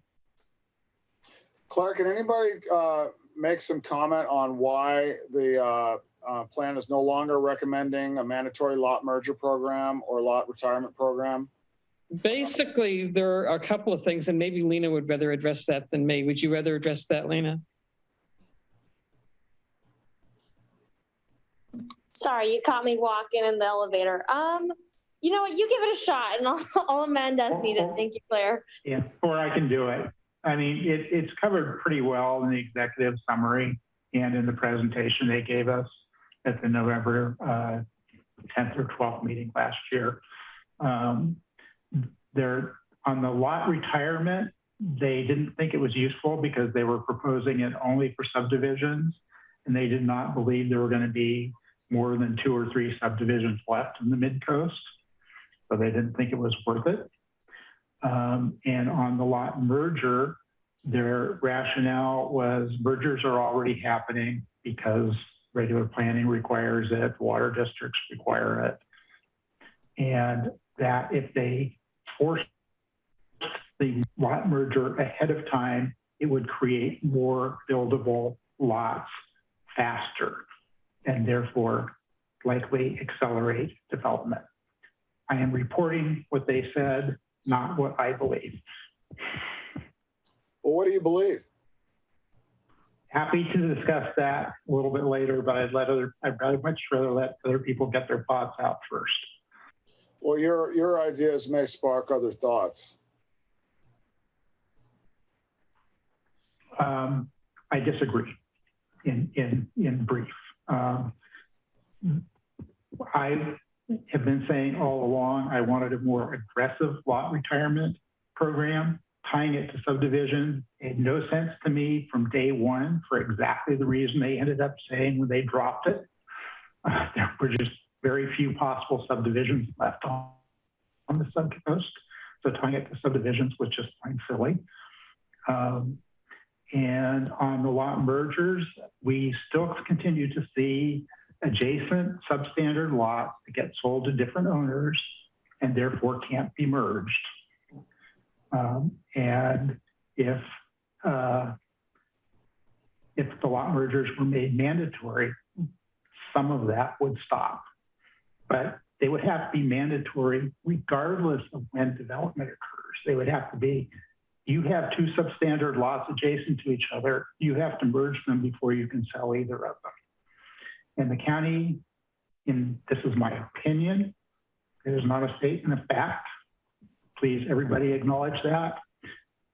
Is that they're worried they would start getting suits accusing them of taking the property, that is removing the development ability and therefore its value. My analysis, reading a lot of lawyers' papers, is that's not a valid concern, but I am not the county council's office, nor am I the county manager's office. Well, I think I agree with you, and I think that this decision will have an impact on well, the number of new cars in the community.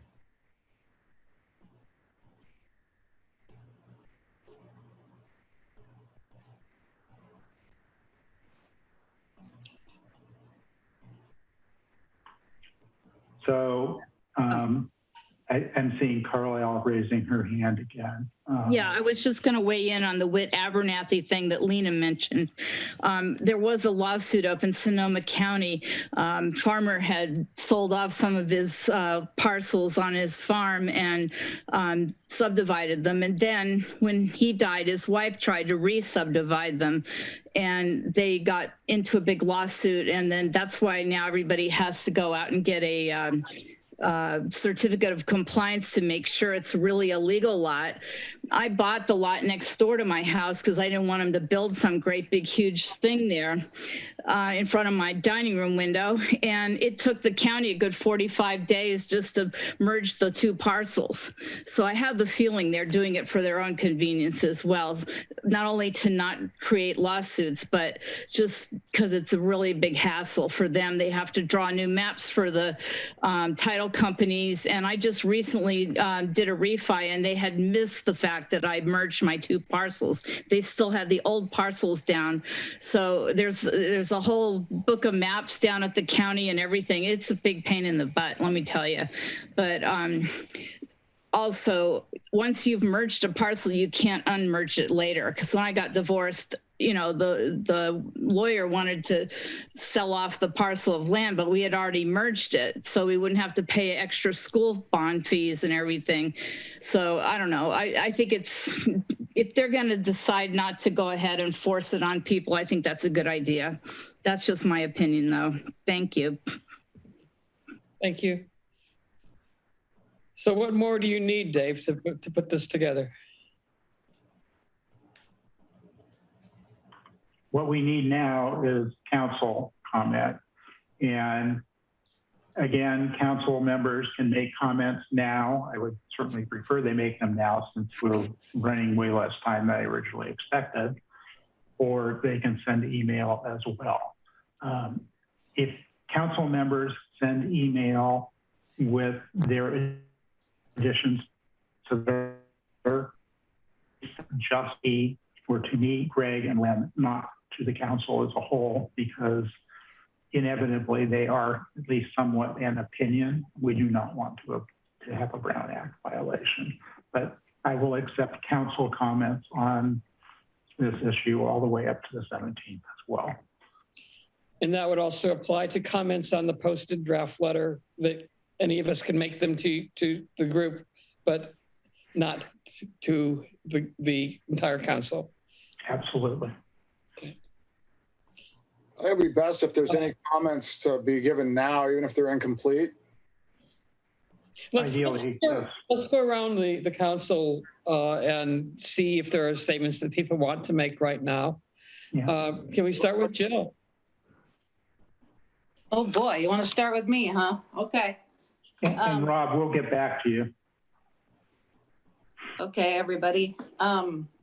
So I'm new. I'm only here a year and I'm still a little new with this. So I just want to talk a little and you guys can correct me if I'm wrong. So the San Mateo County's LCP covers the unincorporated areas of the coast. And the LCP is a planning document that gives the ground rules for future development in the coastal zone. Is that right? Yes. Okay, Prop 20, the California Coastal Initiative, that's 1972, but it was made permanent in 1976.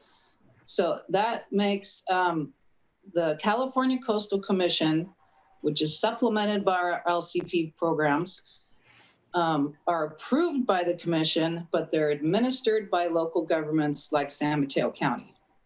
Correct? Yes. Woohoo! Okay, so the CTC, Connect the Coast, is a basic plan for projects that may occur, but each individual project will still need further funding and permitting to go forward, including a coastal development permit. Yes, with the possible proviso that some of them may not require a coastal development permit, depending on location, size, et cetera.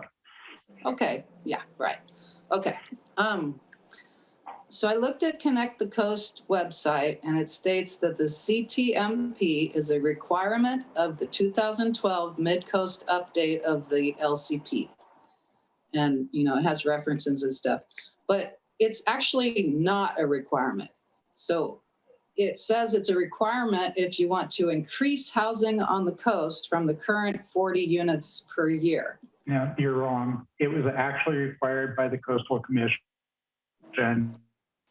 According to the LCP, the CTMP would be done, and that was part of the conditions of approval of the LCP amendment, which was a major LCP amendment. I don't see that anywhere. Can you send that to me? Because all I see is that you'll not see it on that page. You have to go back and dig through the history of the LCP amendments and the Coastal Commission letters. I can try and dig those up. I'm sure I've got the copies around somewhere. Well, my concern is that if we approve the CTC, we're basically approving the negating the limit of 40 housing units per year. Is that correct? No, they explicitly state that they have no plan to change or ask for a change in the housing limit. Yes, they say the county does not intend to amend LCP policy 1.23 and plans to continue limiting the maximum number of dwelling units to 40 units each calendar year. But saying you don't intend to do it and then changing your mind and doing it is different. No, well, to change it, they would require an LCP amendment that would have to be approved by the Coastal Commission. Okay, that's my concern, because the documents I've seen do not state that. Yeah, it is the case. Very, very confident of that. Okay, thank you. Greg.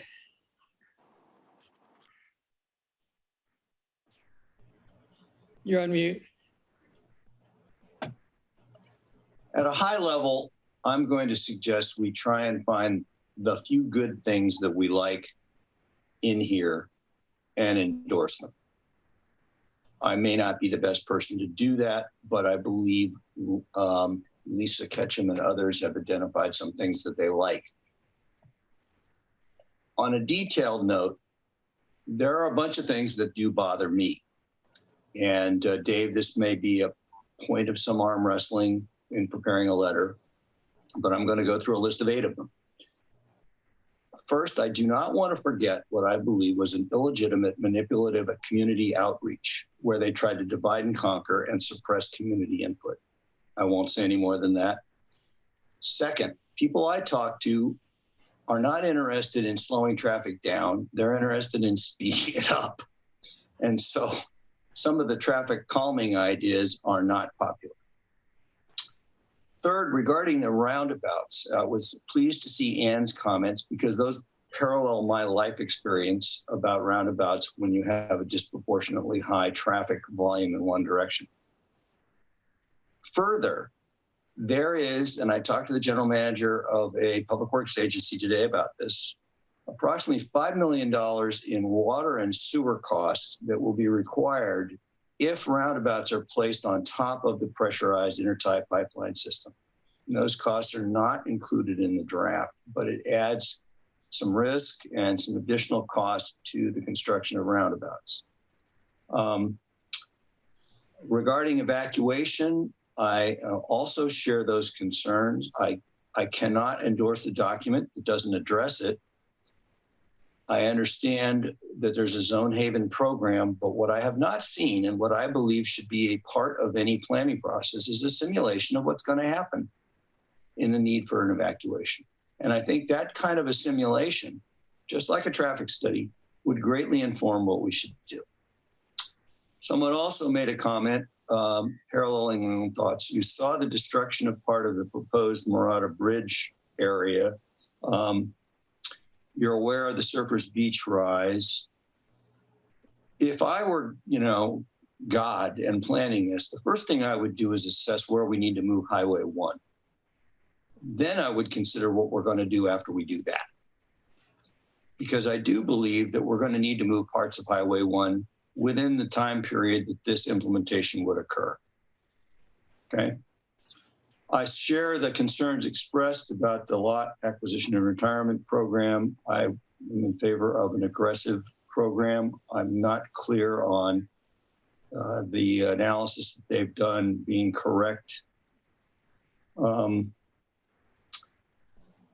also want to point out that the traffic data used in parts of this study is 2014 data, which is before the pandemic and before major changes in our society, including things like electric vehicles with solar home rooftop charging them. So the issues of pollution are lower. The concerns about vehicle miles traveled, really, those mostly come from visitors. And so I'm really not clear that this traffic study, the work they've done, is justified if they're considering data that's now 8 years old.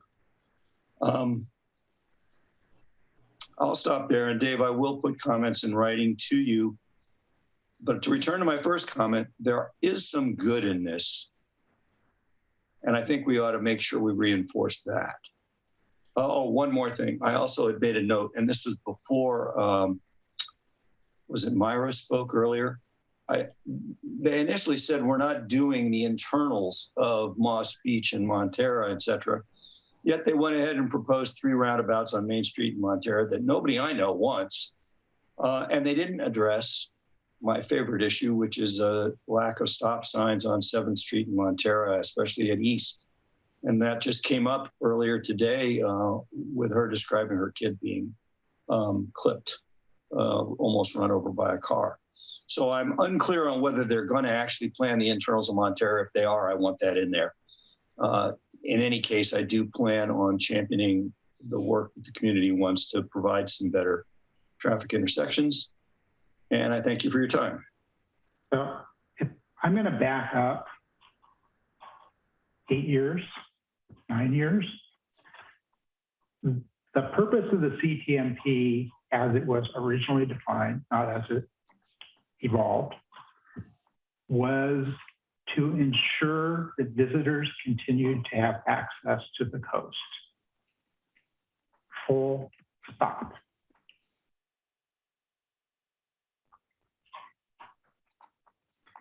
There's a lot more verbiage, but that is 95% of the reason CTMP was to be done. It was to ensure that as there was more commercial and housing development, both single and multi, that visitors could still get to the coast in a reasonable way, that they could still park, assuming they were driving a car, and that they could get around once they were here. Everything else was added. And a lot of that was because the traffic and safety study got merged into CTMP. That's where a lot of these projects come from. They were not what the Coastal Commission originally envisioned. I will also say that if the LCP amendment was the, I'm sure evacuation routes would have been part of that, because not only do they want visitors to get here, if there's an emergency of some kind, they want them to be able to leave for obvious reasons. And finally, on the Highway 1, the Coastal Commission required Caltrans to do exactly the study you're talking about, Greg. And when Caltrans did a very trivial subset of it and said, hey, that's good enough, you know, when there's a disaster, we'll worry about it. The Coastal Commission said, oh, okay. And so that study didn't get completed. But that is not what CTMP is about. We have stretched CTMP so far beyond its original aims. It is full of stuff that is really sort of hard to deal with and also contradictory in many ways. And asking that even more be added is probably going to make the situation worse. Areas off the highway are considered only in as much as they are access to recreational areas. Parts of Montara could be considered GGNRA access, for example, but GGNRA has postponed that for many years. So we don't know where those official accesses will be. But other than that, areas off of Highway 1 are not considered. Michelle, do you want to comment? Sure. Yeah, I'm a little bit confused by some of what's been said, especially that you know, when I'm comparing it to what I'm seeing in the actual final draft, especially with respect to the areas off the highway. You know, I do see sections in there about the safe routes to school, which I noted in the chat in both Montara and El Granada. And so, you know, I guess, and then there's also, you know, bike lanes and pedestrian access issues on some of the side routes. Those are some of the things that I'm the most concerned about, really, is just how people can get around. I know that part of the goal of this plan, you know, or part of the, I guess, the way that they address the traffic issues and the fact that we're not really able to widen the highway. People here on the coast are not interested in making the highway bigger. One of the ways that they, Connected Coast I talked about addressing the issue is coming up with more alternative ways to get around. And I know that's hard. I know, you know, riding a bike or walking is not always going to replace a car trip, especially when things are so spread out on the coast. But I do like the aspects, the pedestrian and bike improvements that are in the plan. I think there should be more of them. I do like the fact that, you know, a lot of specific areas are mentioned, like in Montara around Fairlawn View School, on Cypress Avenue. I know there was a group of community members that was expressing issues with the speed at which people come off the highway and travel down Cypress Avenue. And I like the fact that that was mentioned in there. I think more should be done.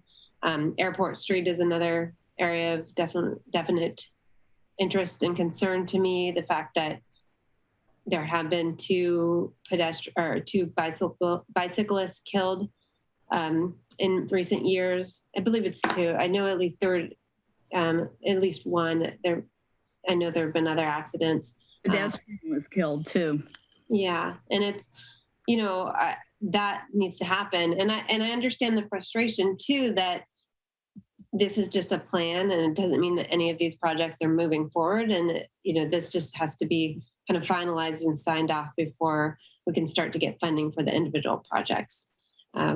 So the other thing I just wanted to mention is that roundabouts are a controversial issue. I know you've heard from a couple of people, both members of the council and public tonight, that, you know, there's all these bad things about roundabouts, but there also are a lot of great things about roundabouts, and they have been used very effectively in different areas. Even when, you know, it's not people are not always coming from different roads with different speed limits. You know, one example of this is in South Lake Tahoe.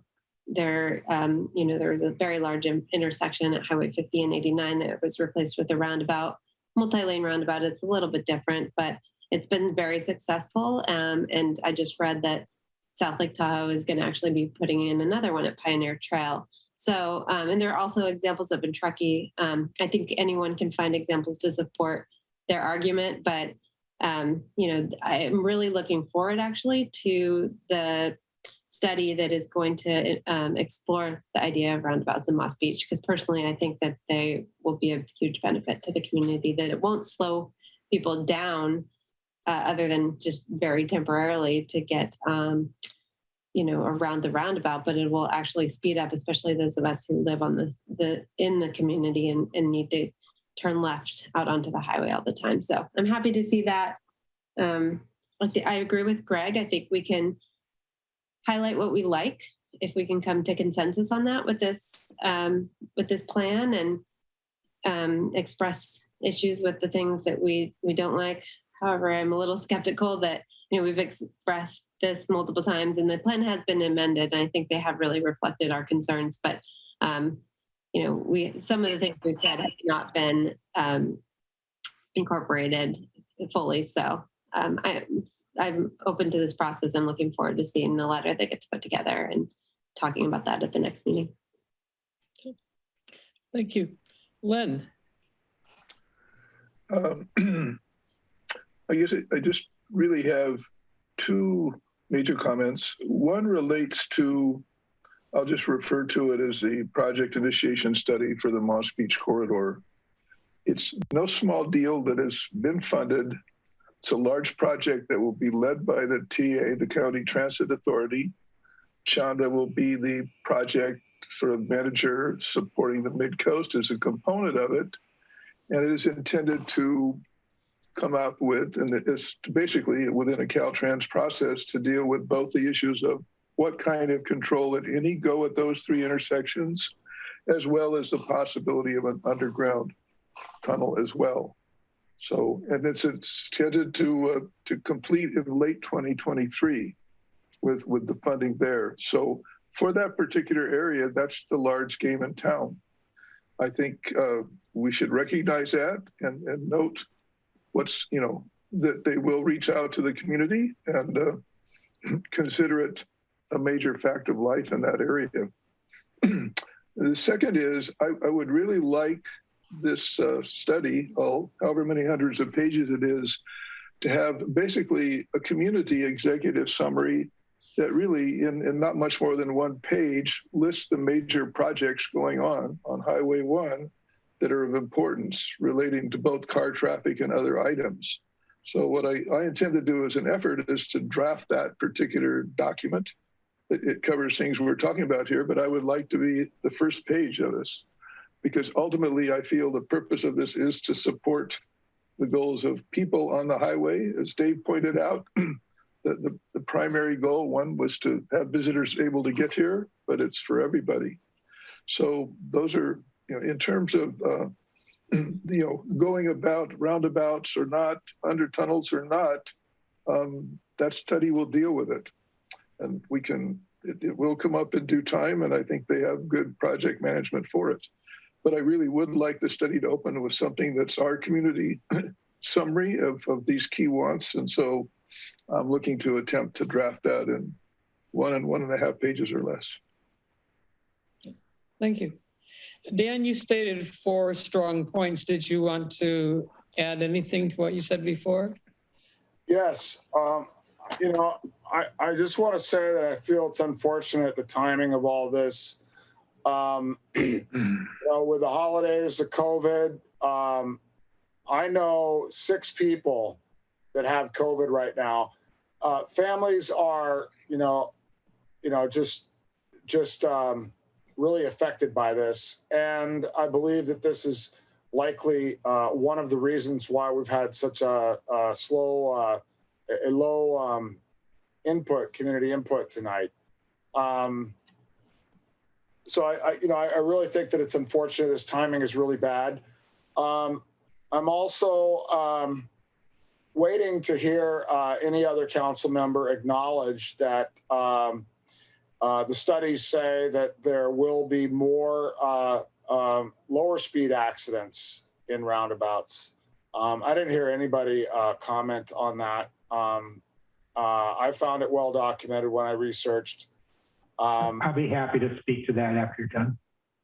And, I don't know of really any other examples where we have a roundabout with such a strong dominant flow versus a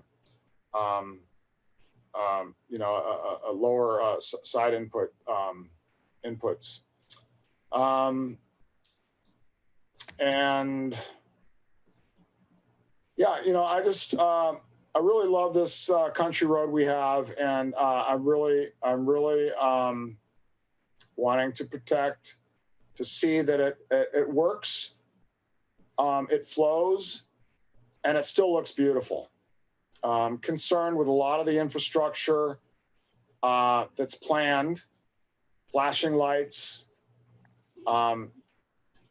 steel light poles, bright blue rich lights. I'm still concerned with all this. And I think that's all I have for right now.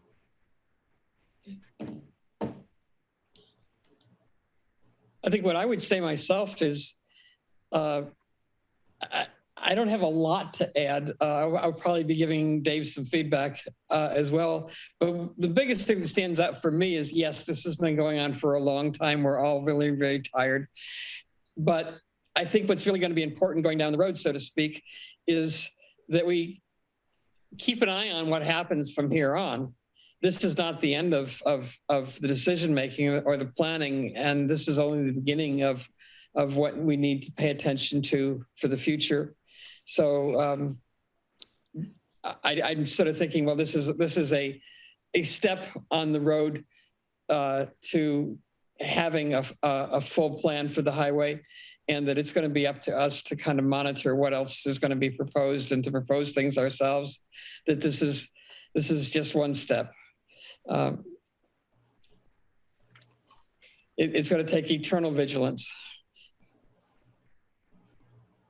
Well, I think anything that we can do up front will save us in the long run. So please do not kick the can down the road, so to speak. No, I'm not talking about kicking the can down the road, but I am saying whatever gets decided now, whatever gets adopted, we still need to pay attention to what's going on. And I'm sure you agree with that. Agreed, yes. Okay, back to Dave. So certainly I agree with what Claire just said. The fact that planning is theoretically supposed to incorporate those side recommendations in their planning and traffic, and particularly traffic mitigation decisions for projects, is something that we will just have to keep watching out for, especially since some of those projects don't come to the MCC for plan review. We'll just have to keep an eye out for them. On the roundabout, minor injuries, more minor accidents. So what you're saying, Dan, has been reported numerous times. It is highly variable depending on exactly the type of roundabout, the traffic flow, the cross traffic, and everything else. Well, let me finish, and I'll be more than happy to let you continue, and we can chat back and forth on that. It's not that there are more minor accidents. It's that of the accidents that occur, the vast majority are minor rather than major. It's not that there are more accidents. It's that when they occur, they are minor. And the other really important part that doesn't get discussed as much when people talk about intersections, whether they're smart signals or roundabouts or anything else, is pedestrian safety. We've been dealing with this Virginia crosswalk, and it's quote unquote done now. And thank you, by the way, Len and Claire, for getting that video out on Nextdoor. Pedestrians and bicycles are much safer in a roundabout than they are in an intersection, even if they are going with the light, which often people do not do. Often people cross against the light.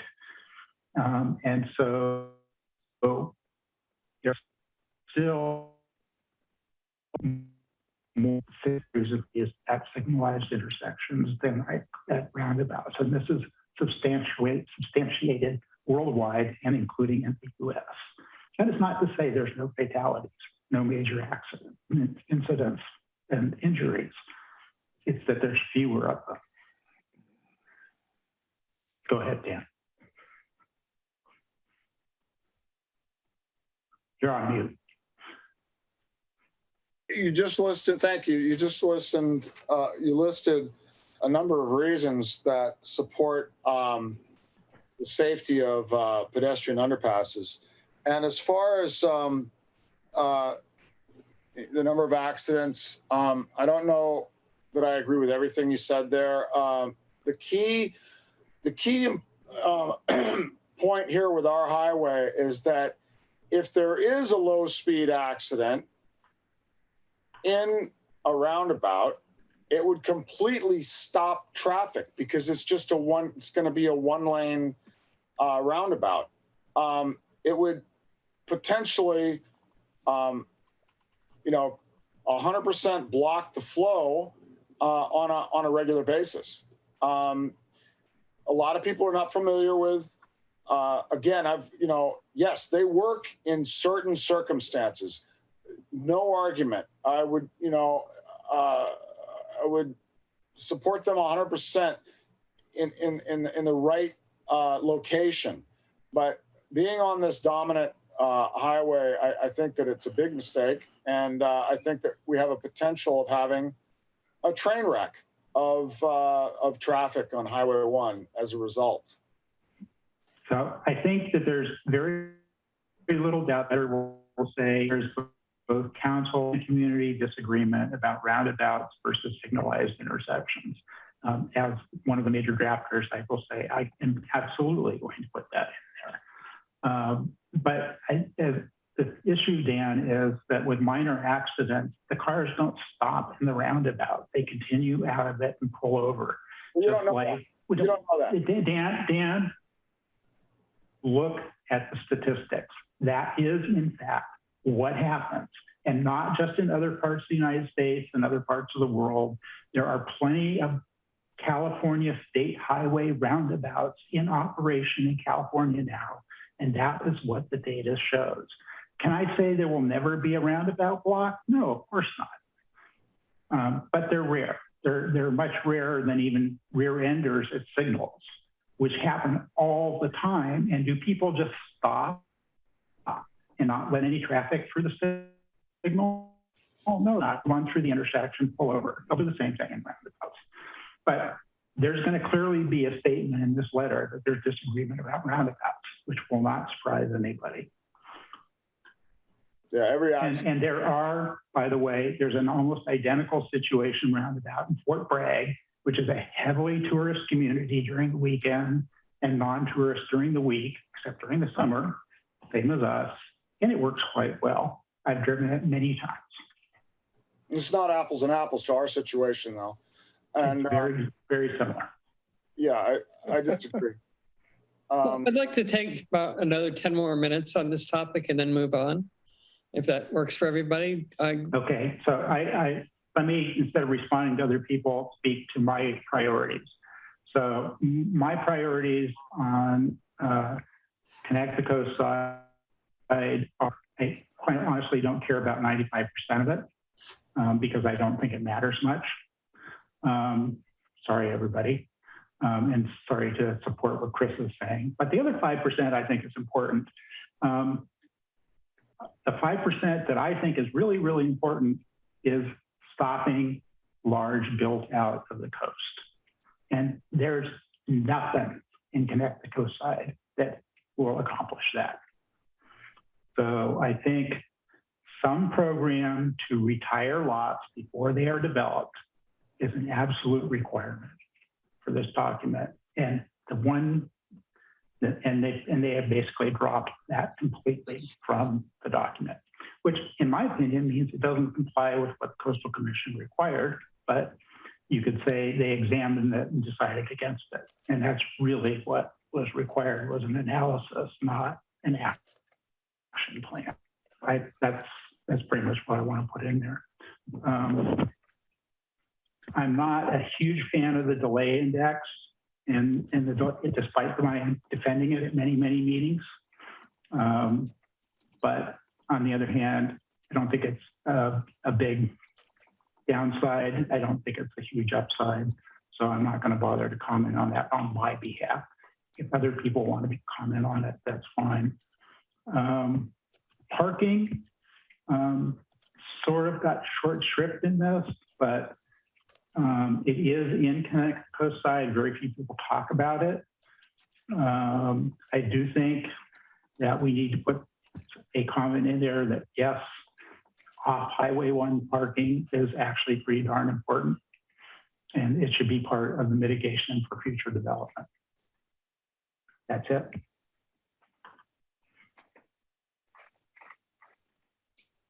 I think Greg wanted to say something. Did you change your mind? Okay. I put it in the chat.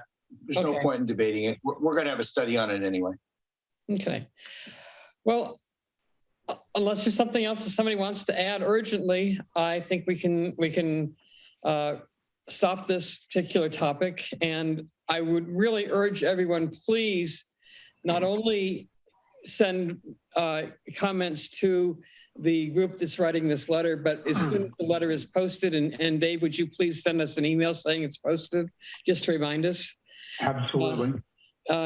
Read it carefully, be ready to give your opinion if you need something changed, to give it to Dave and the group before the meeting if possible. Make sure that you really do some work on this before the meeting, because we do want to work fairly effectively once we do look at the actual letter.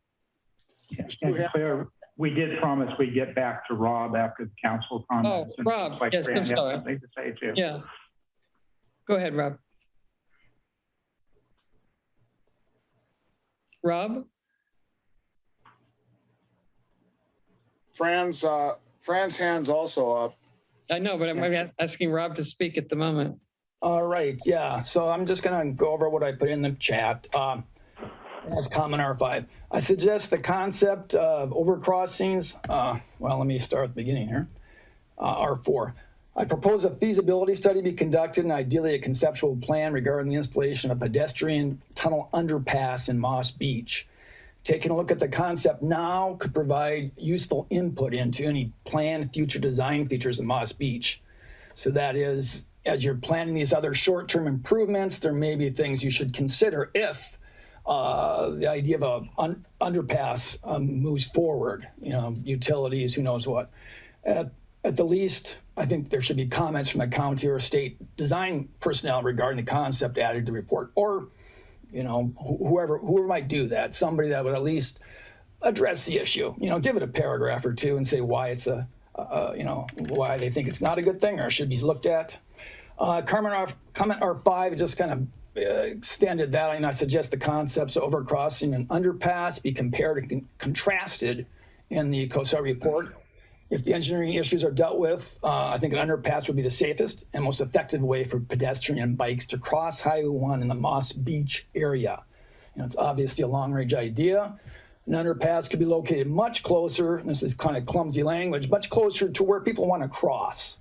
If the overpass currently is shown, down the road, they've got a nice bank they're going to try and use for the, I understand that, but people want to go over in the middle of Moss Beach, more, closer to where the existing is, where, Cypress, where it brings all the people from the trail, down the coast, and they want to get across. So it's it's closer where people want to cross. An underpass would not impact the view of the coast. Obviously, overpass would be a big blockage to the view shed, and the view shed is a very valuable part, irreplaceable. Once you've done that, it's a big deal. So we should consider the view, and that's all I got. Thanks, Rob. Fran, you've got the last word.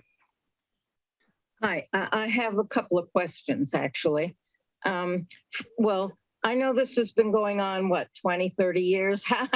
I don't remember when this first started. Does anybody know the date this started? 2012. No, way before that. Guess maybe that's when I started paying attention then. Yeah, it's been 20 or 30 years. No. It is 20, depending on how you count, 2012, but you're including the safety and mobility study, which officially was in 2008, 2009, but actually started before that. That's not actually part of Connect the Coast Side, even though part of it wound up in it.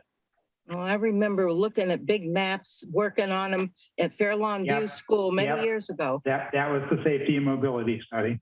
That's when it was, Fran. All right. So anyway, the other question is, I was concerned that somebody brought up, I think, Greg, that we're going to move the highway. Where is that going to happen? It's hard to see on that little map. Who's going to move the highway and where? It's not actually in the plan. That's part of the problem. Oh, well, I mean, is there requests to move the highway? I think the concern is, and Greg could speak for himself, but I think the concern is that erosion may at some point require part of the highway to be moved, perhaps near surface beach. I think it's a fact. It's just a question of will we live to see it. Would it be more than on their right of way? Are you just talking about moving it a few feet onto their right of way, or moving? I can't even imagine where they could move it. Part of the problem, Fran, is that this is not addressed in the Connect the Coast Side. Yeah, and part of the reason Connect the Coast Side didn't address it is the Caltrans was supposed to, and Caltrans bailed on doing that. But one of the obvious choices is to go back to the original alignment, which was Obispo Road in the area of Silver Beach. Well, one other thing. Not that choice, I'm just saying it's an obvious choice. Okay. One other thing quickly is I think you ought to have the manager from the Harbor District come and do a presentation, because they at Surfers Beach, where they're taking out parking. They're going to create, I think, more problems for the coast side. And I think, and you know, they're doing their plan too. That was another thing. I'm wondering, you know, after so many years that this has been under discussion, why all of a sudden do we have 5 days to comment? But the same thing with the plan. Everybody's doing and finalizing plans now, as Dan said, with COVID going on, people sick, people not being able to get around and communicate as we used to. But everybody is forcing their plans to be done now, which is ridiculous. So, you know, if this could go another month even would be helpful. But the Harbor District, I think you should have somebody come and give the presentation. They're doing their plan, but they already approved the Surfer Beach plan, which takes out parking. And I don't know what they're planning to do. So it's not good. It's going to cause a lot more trouble here on the coast and in front of El Granada, which is already jammed. Fran, I just put your idea down on the massive list of potential agenda topics. And great, thank you. Sure. And I do need to also say that even after we go ahead and approve the letter that we send, this still has to go to the Board of Supervisors. There's still room for input there. Having said that, thank you for a good discussion, all of you. And let's move on to council activity. Are there any activities that council members want to report on briefly? Is that Greg? Yeah, you heard me mention this to Harvey, but the sewer plant nearly failed completely.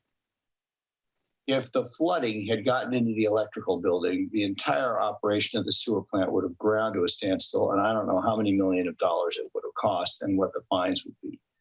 The problem was that we got a flow rate that couldn't even be measured. It was so high from Half Moon Bay.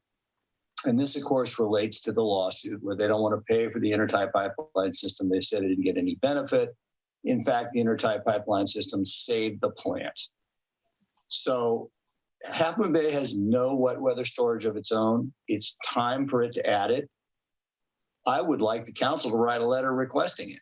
but I don't know that that's something you all care to comment on. I can provide details. I will write this up. And I'm of half a mind to go to the Regional Water Quality Control Board. It's not just Pacifica, which suffered worse than we did because they didn't add wet weather storage this past summer like we did. We added 200,000 gallons of wet weather storage and it came within 6 inches of not being enough. So there's a massive issue there.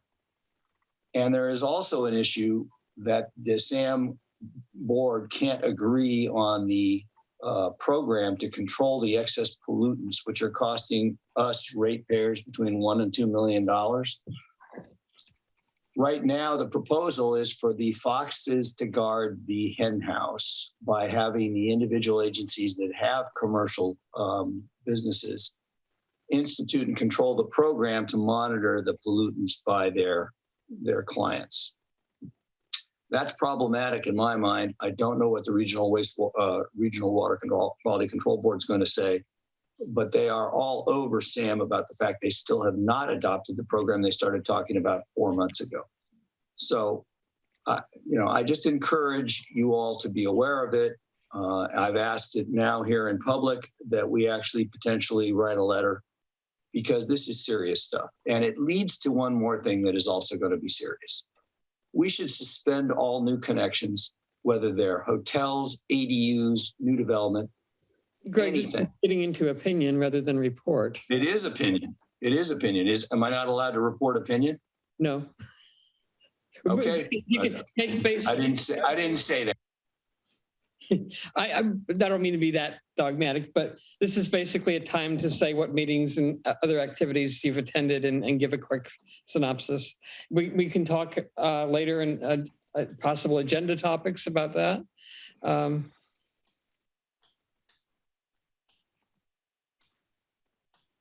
Is there more you want to add?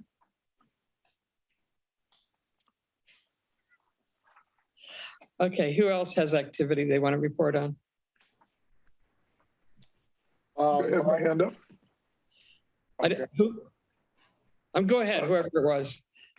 This is me, Lynn Erickson. My hand's up. Just as people know, the Virginia Crosswalk received its working rapid flashing beacon. I have sort of 3 incremental things that could be done to improve it. One is near term, and that is better messaging. There's a roundabout or a rapid flashing beacon I use over the hill where it has a message that very explicitly tells and has writing for the person that emphasizes that this is not a safe crossing. You have to take observations of the street when you cross it. And I think that would be a good improvement. There are improvements on the flashing beacon that could be done, and that's something to explore with Caltrans. And then there's Dave and I have had some discussion about an effort to reduce the speed limit to 45 miles an hour. There have been some changes in the control regulations there, so that's something we're looking at, but that's definitely long term. And the question will come up after it's been there another month, whether to take public comment at a meeting or just leave it as is. Okay, thank you. Dan, you have your hand up. Yeah, I want to say that I agree with some of the things Len just mentioned regarding the language instructing the user of the crosswalk. I actually was, thinking about that today, and the problem is, as far as I know, there is no delay.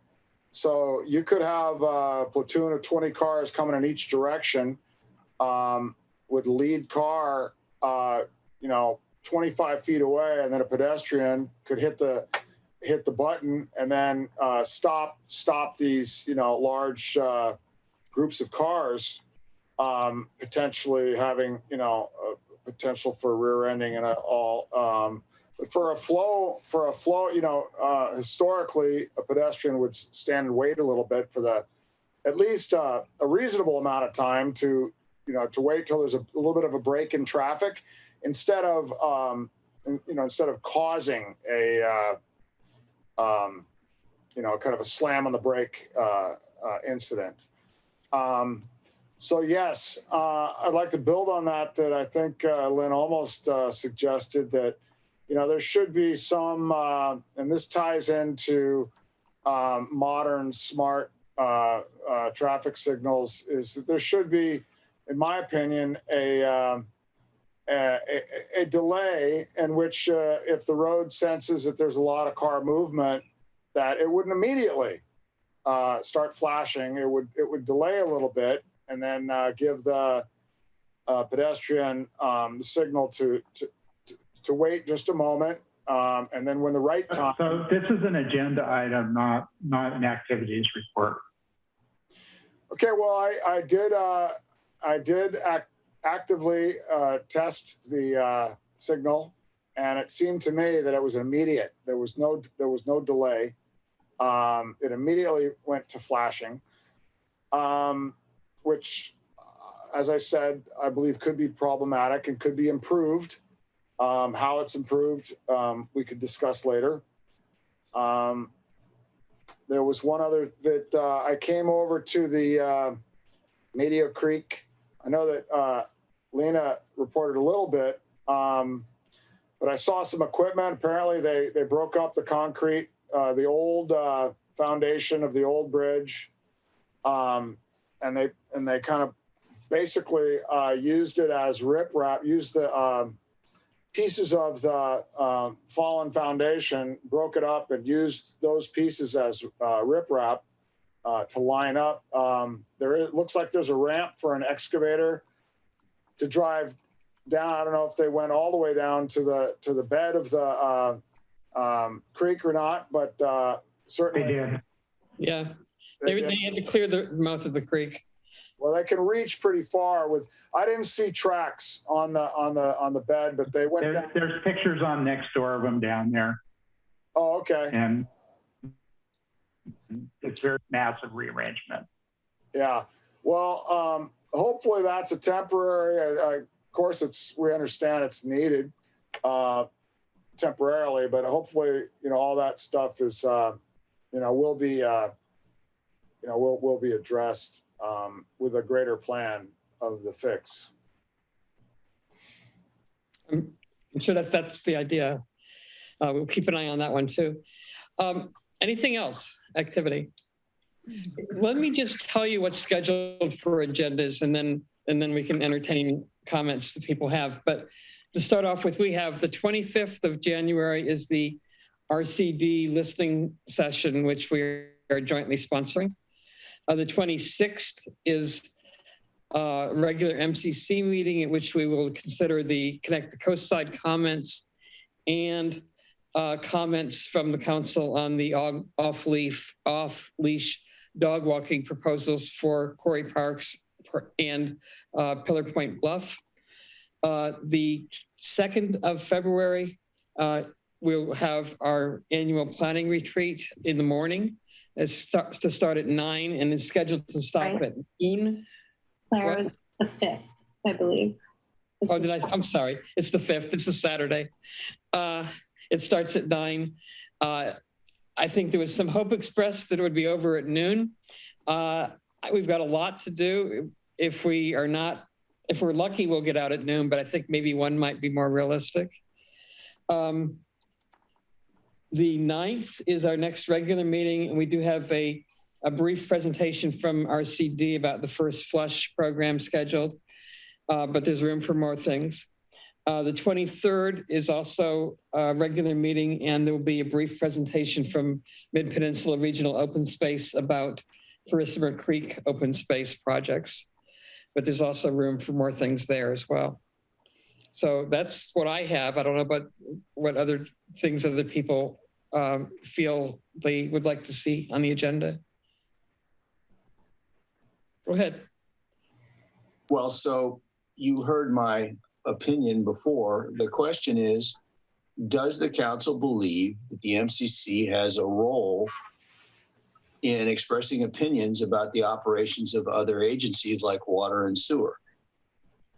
We are in a unique situation because we have a joint powers authority with 3 agencies who are supposed to work together and are not. So it's not like we can just count on our local sewer authority to take care of things. In fact, they're not. And it's a matter that one could say it threatens the health and safety of the community, certainly affects the quality of the water at the beaches, et cetera.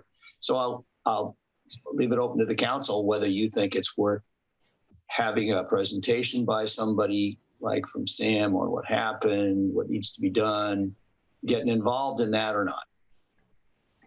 Okay. So do you want to get comment on that, Fran, or? You talking to me? Yeah, I mean, this is, just go ahead and talk among yourselves. Well, no, I think what Greg is asking is, how many people would be in favor of discussing that as an agenda item? So I would be in favor. Yeah, I agree with Len. I'm open to that as well. So Okay. that seems to be 4 people right there. Okay. So that's something that we should consider. Well, I think we're asking you to put it on. Oh, okay. So somebody want to take, is there a group that wants to work on that? Someone want to take the lead on that? I guess, Greg, are you volunteering? Already am. Why don't you put together a group of 3 to work on that? And shall we add you to the agenda for the 9th or the 23rd? I defer to you on when it makes sense given other council business. Certainly I could have materials ready quickly. The question about who might come and speak might take a little thought and coordination. Okay. First question is who else wants to work on this? I would actually kind of prefer that you, well, I don't know. Why don't you get expressions of interest right now, but that you actually put together the group outside of this meeting, because I think it would give you a chance for more reflection as to who actually wants to do the work rather than just who has interest. So can I rephrase your question and say who has interest in working on this? I'd be interested. I'm interested. Okay, there's 2 right there. There may be others. There may not. This is Dan. I'm interested, but I'm not certain that it warrants, like, it's more of a long-term kind of a work as opposed to, there may be some other things that come up that are more important. Could I comment that if I could control it, that weather storage in Halfwood Bay should be added this year. Now that's probably not feasible, but it needs to be done soon. You're talking about a 2-year minimum. Yeah, probably. Absolute minimum. I mean, I don't even know where you put it, first of all. But the reason it should be discussed soon is because it will take a while to implement, and we want to not run into the next storm without that storage. Well, why don't we tentatively? I'm sorry. Go ahead, Len. Well, no, I thought you said you could fit it in on either the 9th or the 23rd, right, Claire, at this point? Yes. So are you interested in that or not, Greg? I'll be happy with either. Okay. I'm just looking at the fact that we have first flush on the 9th. Maybe this would be a good accompanying topic. That might be too soon, but yeah, for what it's worth, I think this is something that belongs at the MWSD and GCFD meetings and not for discussion here, whereas the AM meeting. We understand. I mean, the 4 people wanted it brought up, and then we can talk to that point then. Yep, I agree. I'm just I think that's productive. I think it's a low priority for the MCC. It's been discussed a lot of the there's opening now. I'm just trying to push it on, either on or out. Okay, so you, Greg, you'll work on that, and we'll talk about the details with you and Len, as I understand it. So it appears. It stands right now, yeah. I got a communication, which maybe other people did as well, from Chris Johnson regarding what do we call it? The thing where we clean up the street that we committed to do for Caltrans a couple of years ago, and which has fallen by the wayside. And apparently Caltrans is now interested in whether or not we're still interested in doing that. Chris was asking that we agendize that subject, which we could certainly do. That sounds like a topic for the retreat. Yeah, let's talk about that at the retreat. That fits in perfectly. Okay. Sounds good. I have two other things. Sorry, Claire, I'm not sure if I missed it, but I had been talking to the people from Mid Peninsula Regional Open Space about the Prisma projects. Mm-hmm. And they were hoping for to be on the agenda on February 9th. They're going to be on the 23rd. 23rd. Oh, okay. All right. And then Greg and I had been working or talking about the airport and the potential lead contamination. Not that we're ready to do that anytime soon, but I just want to keep that in mind as a future agenda topic, and I'd like to have that on by at least March. Greg has his hand raised. Yeah, could I just mention that I've been in touch with the group of outraged residents, and they want time to prepare their materials, and so they were happy to have that delayed. My guess would be early March. Airport noise and lead. Okay.